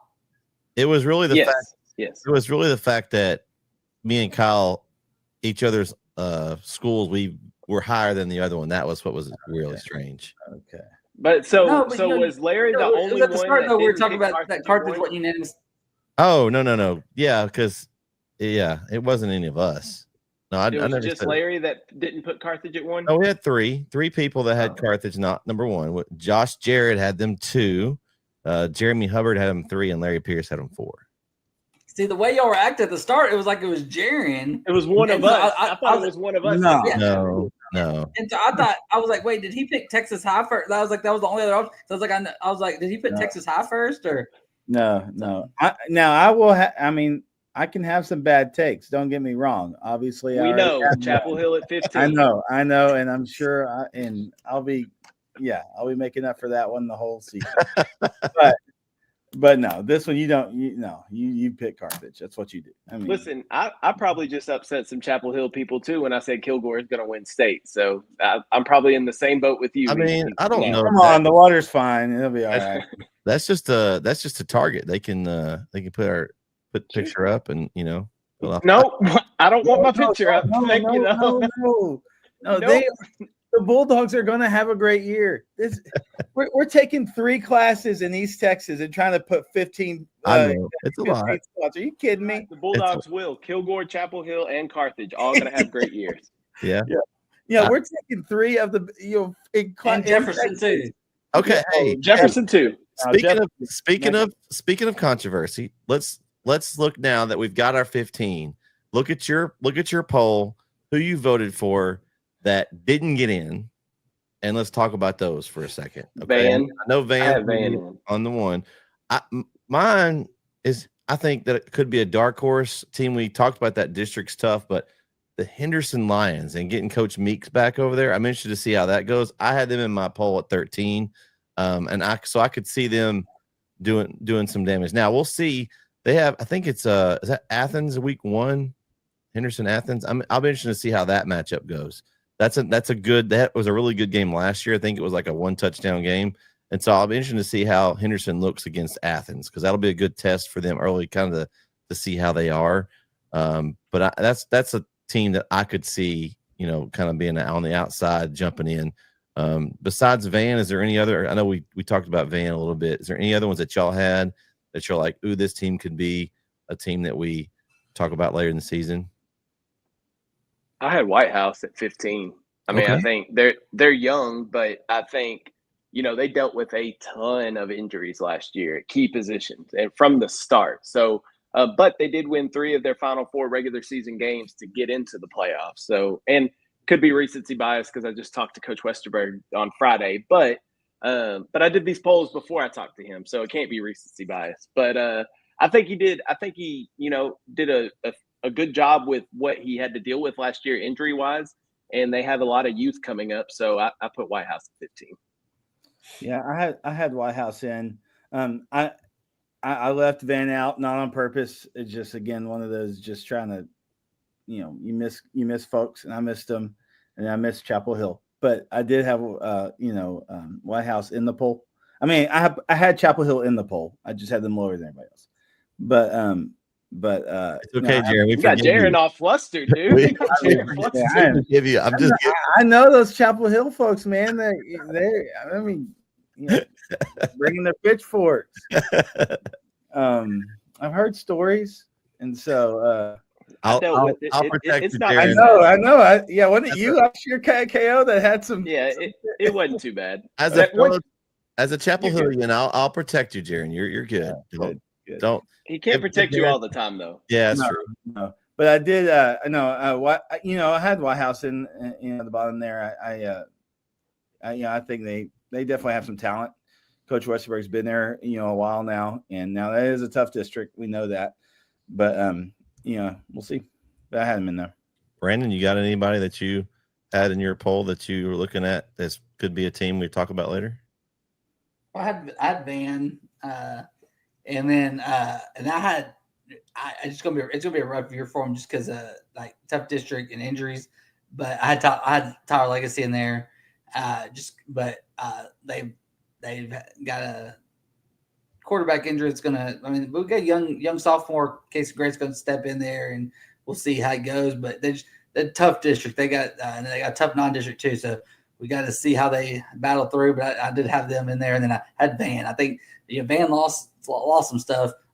First time in 7 years that Coach Moffitt won't have a Moffitt suiting up for them. So, but they still got talent. They got some people that moved in too. So they got some new coaches that have some talented sons, and Van's gonna be pretty good still.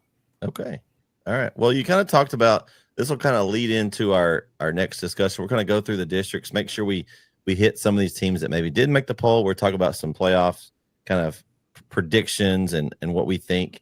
And we'll start at the top with 6A. You mentioned the Legacy District. I know our famous professor threw shade at them the other day. Didn't think they were going to win a district game, Brandon. I mean, where do you see them falling? Are they able to get a district win? I mean, do you think they? Yeah, I do think they'll beat. I do think they'll beat Royce City. Me and Diamond both said that, but I mean, after that, like there's ones they can get. It's just you just got to play your best every week. I mean, North Forney's got a lot of talent with Legend Bay, and they have a lot of talent around him. Forney's got Nelson Peterson Jr. and Javian Osborne, one of the top running backs in the nation, going to Notre Dame, and Nelson Peterson's the younger brother, Adrian Peterson, was at Sunnyvale a couple years ago and almost single-handedly beat Gilmer the year Gilmer won state. And then, and then Rockwall's Rockwall. Rockwall Heath has Rodney Webb coaching them. They're always good.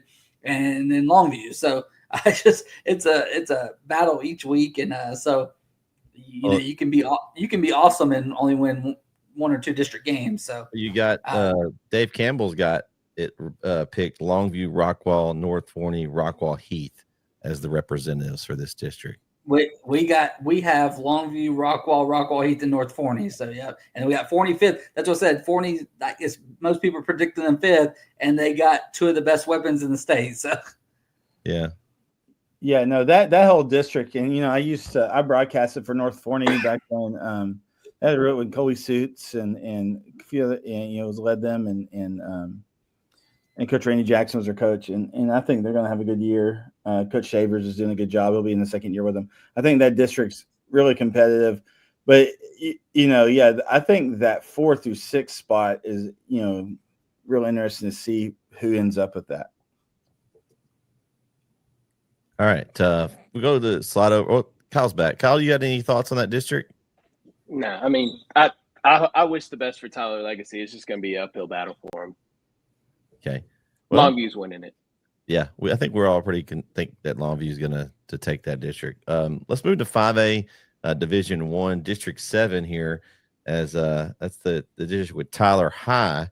I've got the predictions here from Dave Campbell's got Highland Park, Midlothian, Red Oak, and Tyler High at the 4th spot making the playoffs. Do you guys think that they're able to get that spot?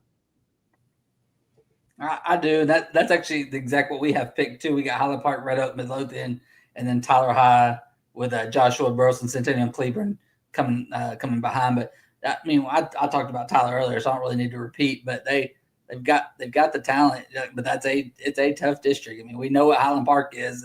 Randy Allen's been doing it for decades there, and they don't quit. And then Red Oak's gonna be really good this year. I think I saw Diggs had something about them the other day.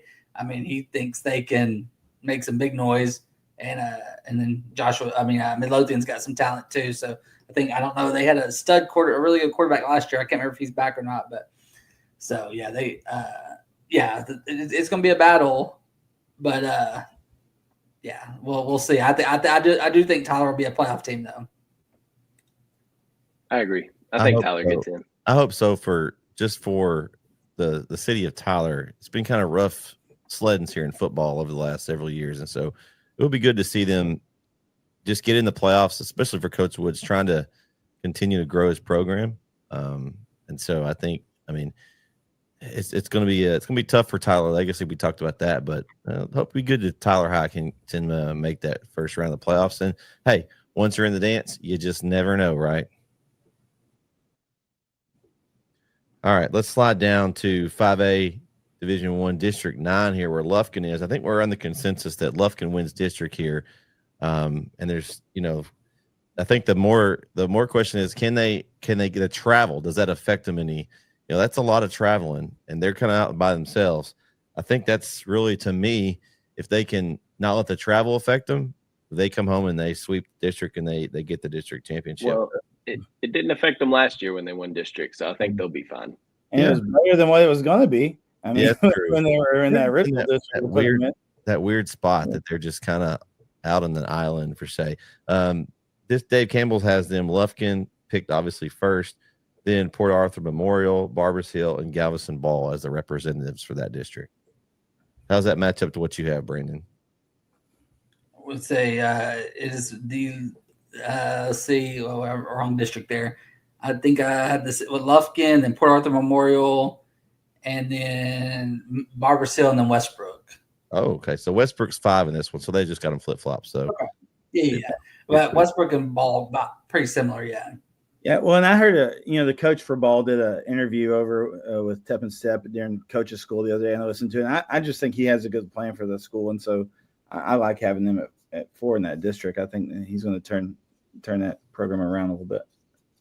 All right, let's slide down to 5A Division II, District 7. This is a full East Texas district here. We've got Texas High, obviously, picked to win. You got Marshall 2, Mount Pleasant 3, White House 4.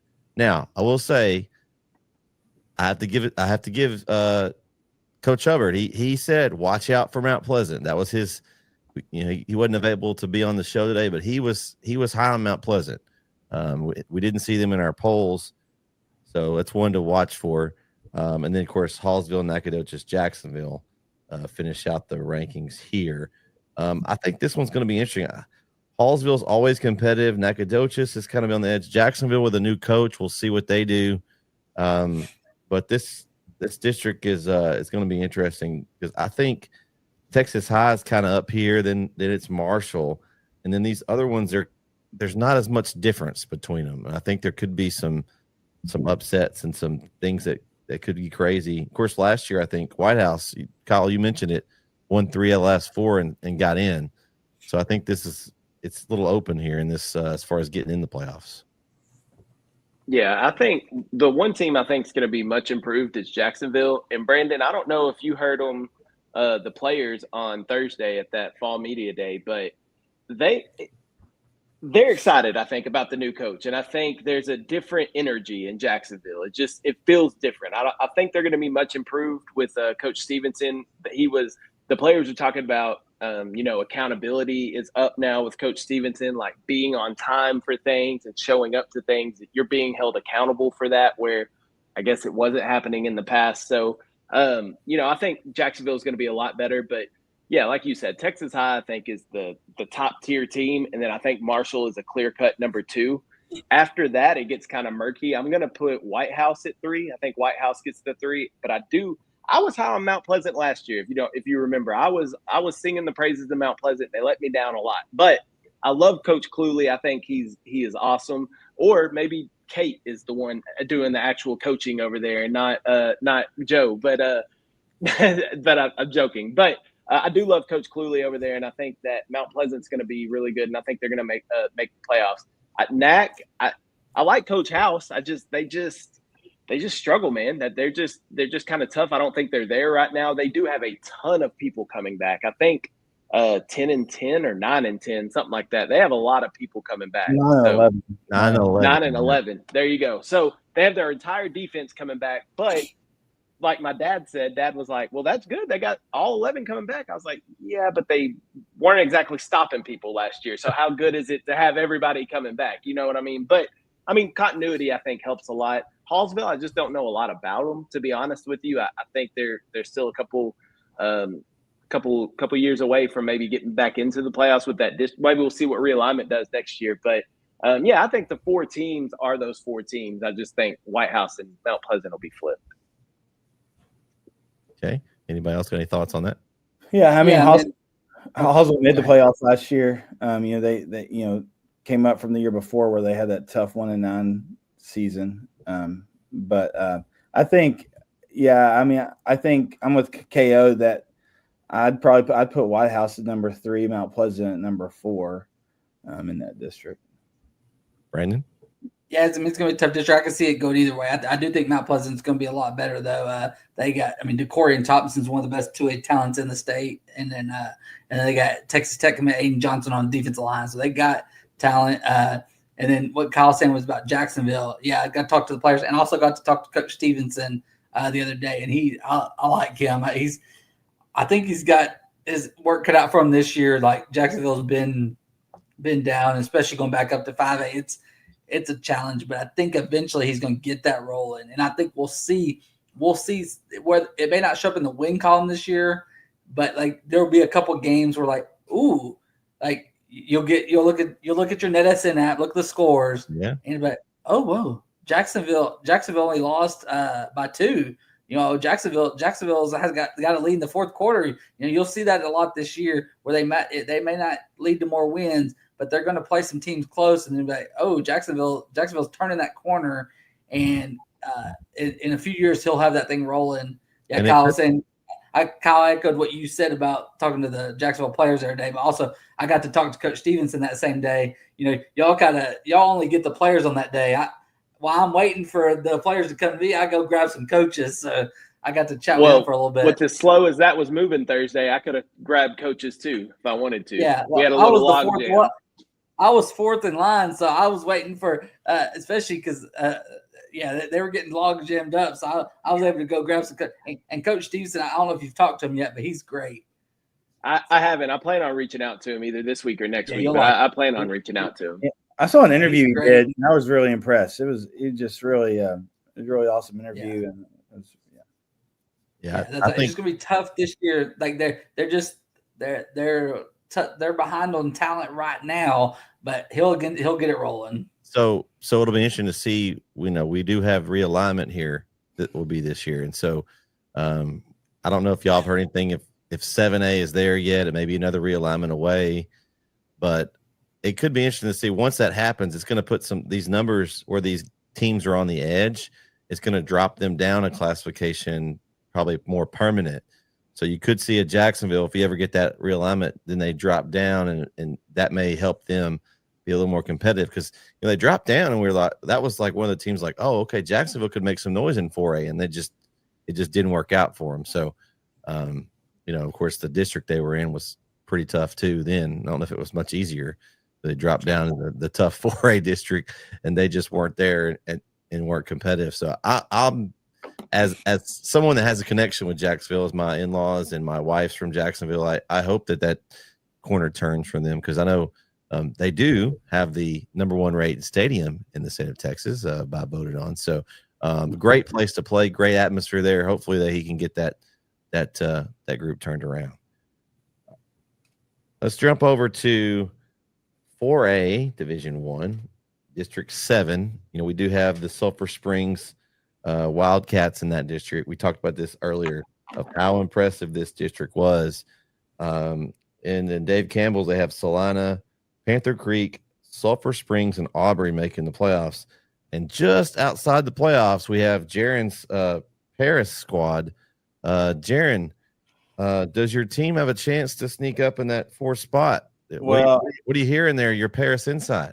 Well, I need to clarify. So I'm actually a Paris North Lamar grad. Oh, it's really not good for football. You're not used to having football teams. So they were Peahigh's a rival, but they've always been better at football. So, I mean, again, I just think that's a really hard district.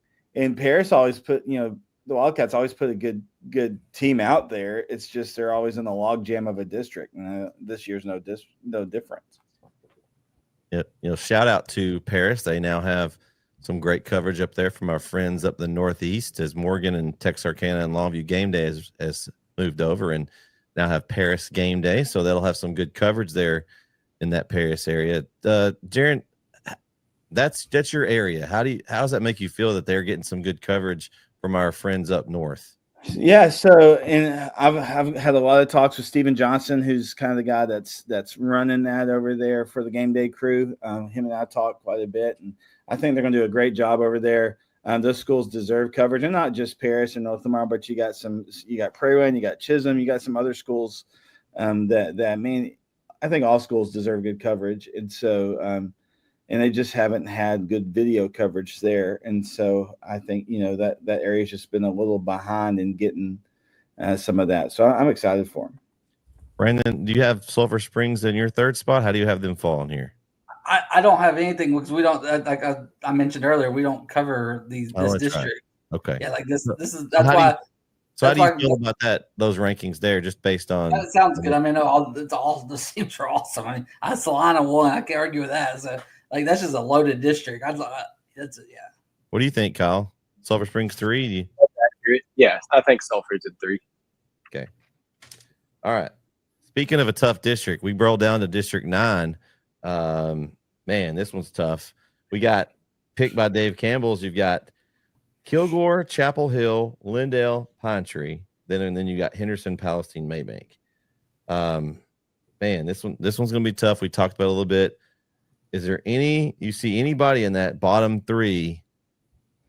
I mean, you've got the pet questions on Pine Tree. Can they, they lost a lot of players. Can they come back? Could we see Henderson sneak in at 4 over Pine Tree? One of them. I think Henderson or Pine Tree is getting that 4th spot. I like Kilgore at 1, Chapel Hill at 2, and Lindale at 3. And I think you could have that Lindale-Henderson game in Week 10 be for 3 and 4. Who gets 3? Who gets 4?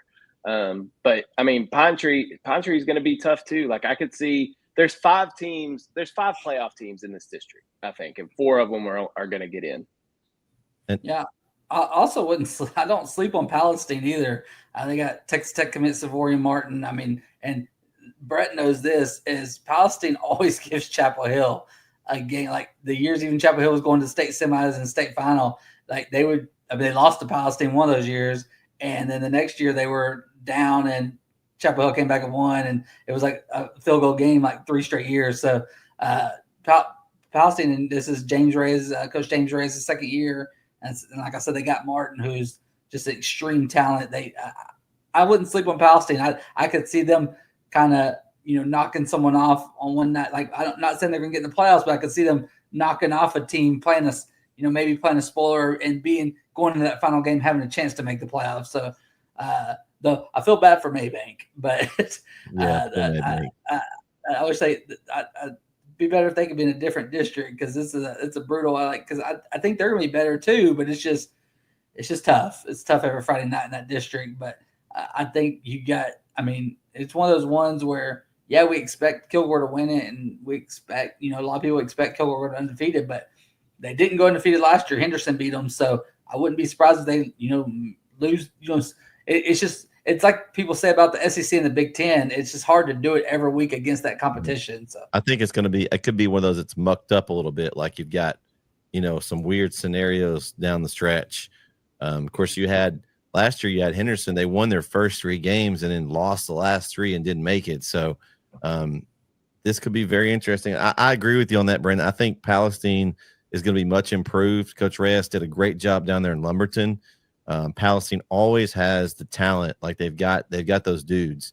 And his offense is not what they were running in the past. They always were run heavy. They didn't throw the ball a whole lot. And Coach Reyes, coming from Lumberton, had the spread offense. So, it takes a little to change that drastically. It takes a little bit of time. So, when they lost Denman, he went over to Westwood last year. So they actually, lost some talent. So it'll be interesting to see kind of how they do this year. And I'm definitely with you. I think they beat somebody. If they don't make the playoffs, which I think they could if they play well enough. If they don't, they're definitely spoiling somebody's time, playoff, or at least a seed or something that could throw a big wrench in this district. Yeah, so I had Kilgore at top of the district. I still think I'm high on Lindale, so I think them and Chapel Hill 2 and 3, and then probably Pine Tree in that bottom spot. But I got to see Coach Reyes coach in person a couple of years ago when he was his last year at Lumberton. Tatum went down there and played over down there, and I really like Coach Reyes. I think he does a good job, and it's a year under everybody's belt in that system. And like you said, Brandon, they've got talent down there. It's just getting it all going in the right direction, and I think they are. Well, Coach, it's actually it's Coach Ray's, and Ray. his is different, but he was the OC in NAC when I was working in NAC, way more than a decade ago. So he was the OC under his dad was the head coach Bobby Ray's and legendary coach. So I got to know him really well. And now he's back in East Texas, and that's what I talked to him at our that came to our photo shoot, and he's excited about this team. So I think it's just a tough district, but I just don't sleep on Palestine. And like we said, Henderson, they made that move last year under Coach Baker. Coach Baker leaves. Now not only did they add Dickey, with Ricky Meeks as the head coach, but then they bring in Thomas Sitton, the Russ coach, as the DC, who won a state championship as a head coach at Chapel Hill, and they bring in longtime Longview OC Chris Valerie as just an assistant coach, and then they got a really good staff, and Justin Meady Starling is one of the most fun players to watch in East Texas. I don't know if Kyle got to do any Henderson games last year, but Meady is he's a fun running back. So well, keep your eye on Meady Starling this year. Meady Starling, okay. What a name, dude! I like that. That is awesome. I like that. Yeah, let's see. He here I got his numbers here. Let's see. Meady Starling. He last year ran for 1,377 yards and 22 touchdowns. He's at 2,500 yards and 28 touchdowns for the last couple of years. So he's a little. I mean, he's like 5'5", 190, but little ball involved. So he's like hiding behind the lineman. He can just kind of. Yeah, he can go. Okay. All right. Yeah. So if you get to go to a Henderson game this year, I mean, and in that district, there's going to be some fun ones. So. Yeah. Hopefully, I can find my way to a few of those. We'll see. I think we may. We'll see. All right. Let's go on down to do 482. We got District 6, which includes Canton there. They are picked 4th. Sunnyvale, Quinlan, Ford, Ferris, and Canton, the top 4 there. So they've got Canton in. Brandon, what do you have there as your prediction in that district? You have Canton in? We have Sunnyvale 1, Quinlan 4, 2, Canton 3, then Ferris, then Wells Point, then Kemp. And I think I'm trying to think. I might have wrote this district up. I can't remember. But I know a lot of what we do because little inside baseball. We get the same questionnaires that are sent to Dave Campbell's as the ones we get too, and so the coaches on those are asked to give their predictions to the district.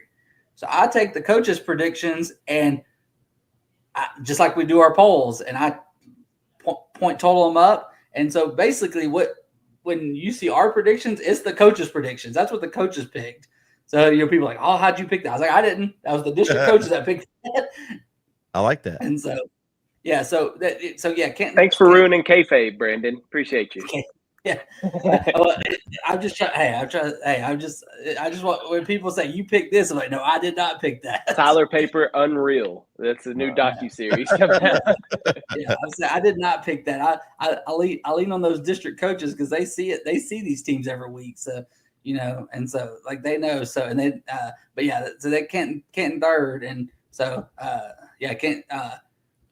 Canton lost some. They lost some pieces, but they only had 5 starters back. But Court Ray, he was a freshman last year. He's a quarterback, and he got spot time at quarterback last year. And he's dynamic. And they've got some other pieces back. And they're young. Like they got a lot of sophomores and juniors they're going to be counting on. So they came out of nowhere last year to win 8 games. Because Canton had been down and then last year they just kind of boom shot onto the scene, and Coach Regal has it going over there. So. Defense wins championships, Brandon. Yeah, and Sunnyvale is. Go ahead. Yeah, no, I was just going to say Sunnyvale is really good. Well, Regal is a defensive guy, and they had at one point last year. Canton had, according to Dave Campbell's, had the lowest points per game average in the whole state of Texas, and through like week 6 or 7 last year. So defense is outstanding in Canton, and I think they have Sunnyvale. I think wins the district. I think they're kind of like we talked about with the 5A D2 district, where Texas High is kind of there by themselves. I think Sunnyvale is kind of on this level, and then you got Quinlan Ford there, who's also a really good team. But Canton, I think, is a solid 3 in this district, and they could, if they can upset Quinlan Ford, I think they could possibly get in as a 2 seed. But as for that 4th spot, I think Wills Point. I'm going to put Wills Point at 4. I think both Van Zandt County teams get in there. I just think I like what Coach Boxley's doing over there in Wills Point. I think they had some years there that Wills Point was struggling, and I mean it was rough up there. So Boxley's done a really good job of getting that program turned around. I believe they either made the playoffs last year or just missed out on it. I can't remember. But they were close to making the playoffs. And so I think they're right there on that doorstep. So I'm going to give Wills Point to 4. Yeah, Kyle, they were 5-5, just missed, and then you were talking about the Canton defense. Is even with giving up some points late in the season playoffs, they still held opponents to 11.9 points per game last season. But That's at one insane. time, but at one time it was like 4 points something. Yeah, they were single like under 5 points per game. So defense, and like Regal said, they're going to be young, but I think you don't know what you don't know. So I think having a young team is could be a benefit. And you get those extra reps, like, you know, even if they don't do what they want to do this year, they're getting these extra reps where for next year, you know, it's going to pay off. And I did a Canton game last year, and Court Ray is a stud for one. Two, they had so many crickets, it was crazy. There were crickets everywhere. And then third, my heart stopped beating because they had we were sitting in the bleachers because they have a small press box, and they do that crazy light show when they score a touchdown, and so the whole place went dark. My heart stopped. It was so. We needed that on camera, Jaron. Oh, it was bad. No, that was not. We need a Jaron cam. Yeah, but everybody was super hospitable. It's just there was a lot of crickets, and they did score a lot of points that night. Court Ray was awesome, and yeah. Kyle and Brett, I don't know if you remember. So like Coach Hubbard, when he was saying he'll go and look at the pictures from our photo shoot when he's like picking games. Sometimes he don't know much about the teams and like kind of see how well. To speak to Kyle's point, I just, I'm looking at our magazine proof and seeing Will's point. They have some impressive looking dudes. So I think Coach Hubbard might be picking Will's point a couple times this year because their dudes, the dudes they brought to our photo shoot looked the part. So when do we get a copy of that magazine, Brandon? It's an proofing process right now. It comes out August 24th. Okay. Yeah, August 24th. Just for those that might be wanting to get a copy of that, just and where can they get that? Yeah, but it only comes in subscriptions to the Tyler Paper and Longview News Journal, and then but that's the only place it actually comes out. But Okay. So basically, what you're saying is they need to get a subscription to the Tyler Paper then. Yeah. Okay. But you get a 160 page football magazine that covers all the way from Texarkana all the way down to like Huntington. So, but not Sulphur Springs. So Sulphur Springs fans, don't. Yeah, here comes the email. But anywhere in between. But it does have some west of Sulphur Springs because it has some like the rock walls, and so actually technically it goes all the way down to like Beaumont and Galveston because of the Lufkin district. That's true. All right, then his next two districts I'm excited to talk about because these are some juicy by district games here between these two. You got District 7 with Pleasant Grove, Gilmer, Van, and Spring Hill selected to make the playoffs, with Pittsburgh and Paris, North Lamar picked last. Yeah. I'm sorry about that. No, we're used to it. It's fine. So we got that, and then you've got District 8 with Carthage, Athens, Center, and Bullard selected to make the playoffs. When Rusk and Brownsboro the bottom two here. My take on these two districts, guys, is you don't want to be third. Like, I mean, I don't want to see Gilmer in the first round, as far as especially in this District 8. I think you want to be number one to get the easy matchup. I think that's the only way you get it easy. If you get that 2-3 matchup, man, those are rough. Well, both districts are super top heavy, right? I mean, you've got some of the best teams in the state sitting in the top two spots of both districts, particularly, with District 7 there with Pleasant Grove and Gilmer. And then, of course, you got, Carthage, and then, that number 2 spot's kind of up for grabs. But yeah, so yeah, if you're in 3 on the other side, you're gonna have a tough uphill to climb.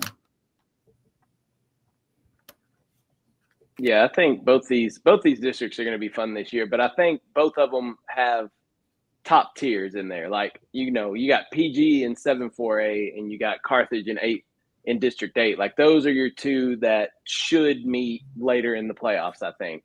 But after that, I mean, yeah, you got Gilmer in 7 that I think is a clear-cut number 2, but I wouldn't be surprised if Van can come up there and maybe get Gilmer. I mean, it's not out of the realm of possibility, but I think you got those 3 teams you can pretty much pencil into the playoffs. In that 4th spot, I mean, I don't know. I think, Pittsburgh's got a new head coach this year, John Huffstedler. They also got Jalen Jimerson back on the coaching staff now, former stud over there in Pittsburgh. So he's coming back home to help with the coaching. I wouldn't, necessarily count Pittsburgh out of that 4th spot. Spring Hill, they have a chance to get in. Is it a reward or a punishment to get that 4th spot, KO? You make the playoffs, right? You put it on your record that you made the playoffs, and you'll get a high-profile game against Carthage because there will be a lot of scouts there, a lot of people there. So, I mean, you'll be, it's not a punishment. You get in the playoffs, but then in that second, in 8-4A, I think you got Carthage at 1, Athens is 2, Center probably at 3. But then you got Rusk that's got a new head coach over there, Bullard with a new head coach, and then Brownsboro bringing back Lance Conant. I don't know. I don't know who gets that 4th. Like it's an absolute. Yeah, it's an absolute. Last year they all beat each other. I think it was a big tie break scenario over there with that. So and then of course your reward is maybe you go play Pleasant Grove. I mean, yeah. So it's tough, that 4th spot in these 2 districts. I mean, yeah, you get in, you're rewarded, but then you're punished when you get punished on the field by the team across the way. But you get in. I remember. Look, my buddy Skip that I went to college with, he went to White House, and they one year we got in and we played Sulphur Springs, but they got in. They were in 5A at that time, I think, and they got in, and their first round opponent was Longview, and so they got to play Longview in the first round of the playoffs. And I remember Skip telling me he got a concussion in the first half, and they got beat like 70-0. So it was a fun time that game. Well, and the old saying goes, you just need to get in. You got a chance. You got a chance. Get to the dance. I don't know about a chance, but getting in is a positive. You at least get playoff T-shirts, Yeah, that's true. That's true. Brandon, what you got here in these 2? Yeah, I mean, about the same thing. We got it. Pleasant Grove 1, Gilmer 2. I guess by my poll, I'd have Gilmer 1, Pleasant Grove 2, but it could go either way. And then obviously Van and Spring Hill got in last year. I think they'll have a chance. But yeah, like Kyle said, don't sleep on Pittsburgh. And then the other district is just like it's Carthage, and then I think Athens, and then Center, and then it's Bullard, Rusk, and Brownsboro just all jumbled right there. Like it's gonna be I feel like one year they did finish in a 3-way tie for that last spot. So and it came down to last year. I think it was last year. Came to tiebreaker. So yeah. Hey, you do this long enough, it all runs together. But I remember it happening one time. Yeah. Well, and so that's kind of our district that we have for these 6A, 5A, 4As. Just kind of give everybody a preview of what they're to expect here from the Beast from the East. Next week, it'll be August the 12th. We'll have our small school show where we'll talk 3A, 2A, and TAPS.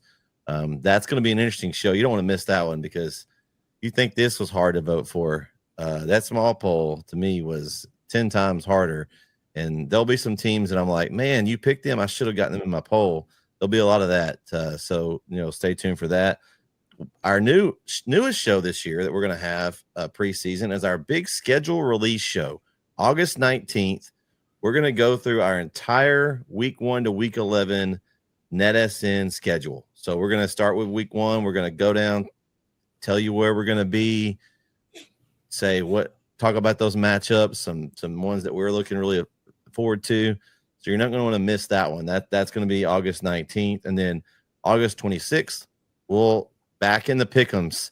Week 1 pick'ems. We'll have our week 1 show. We'll talk about the big matchups. And man, we've already mentioned a few. There's going to be some really big week 1 games. It's like you don't want to. We're not slowly building. We're like an AEW show. We're starting with a banger right from the week 1.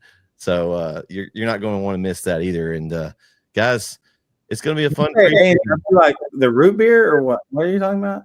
Oh, here we go. Jaron, just stay. It's a wrestling thing. Jaron. Come on, Jaron.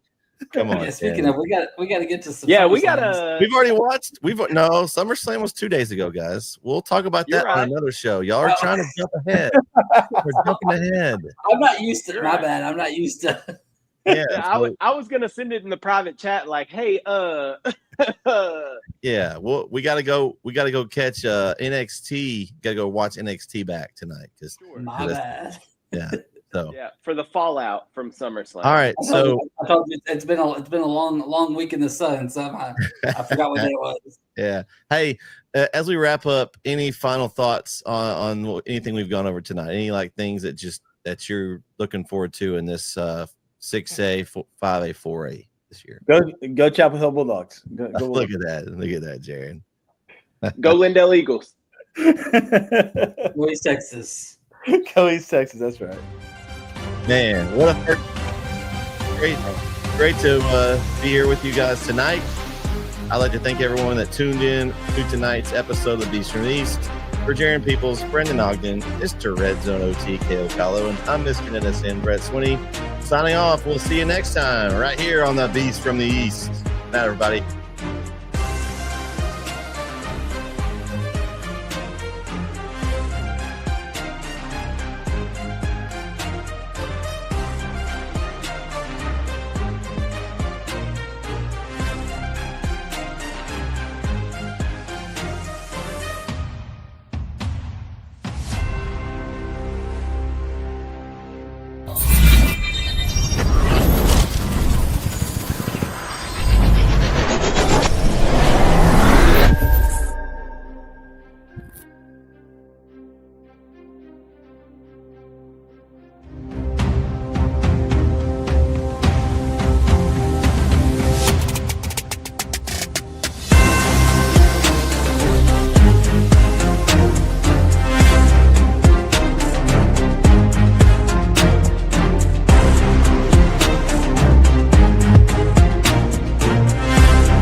The Northeast Texas Sports Network is dedicated on delivering the most entertaining sports broadcasts in East Texas. And if you're interested in having your next sporting event streamed live, visit us online at netsn.live.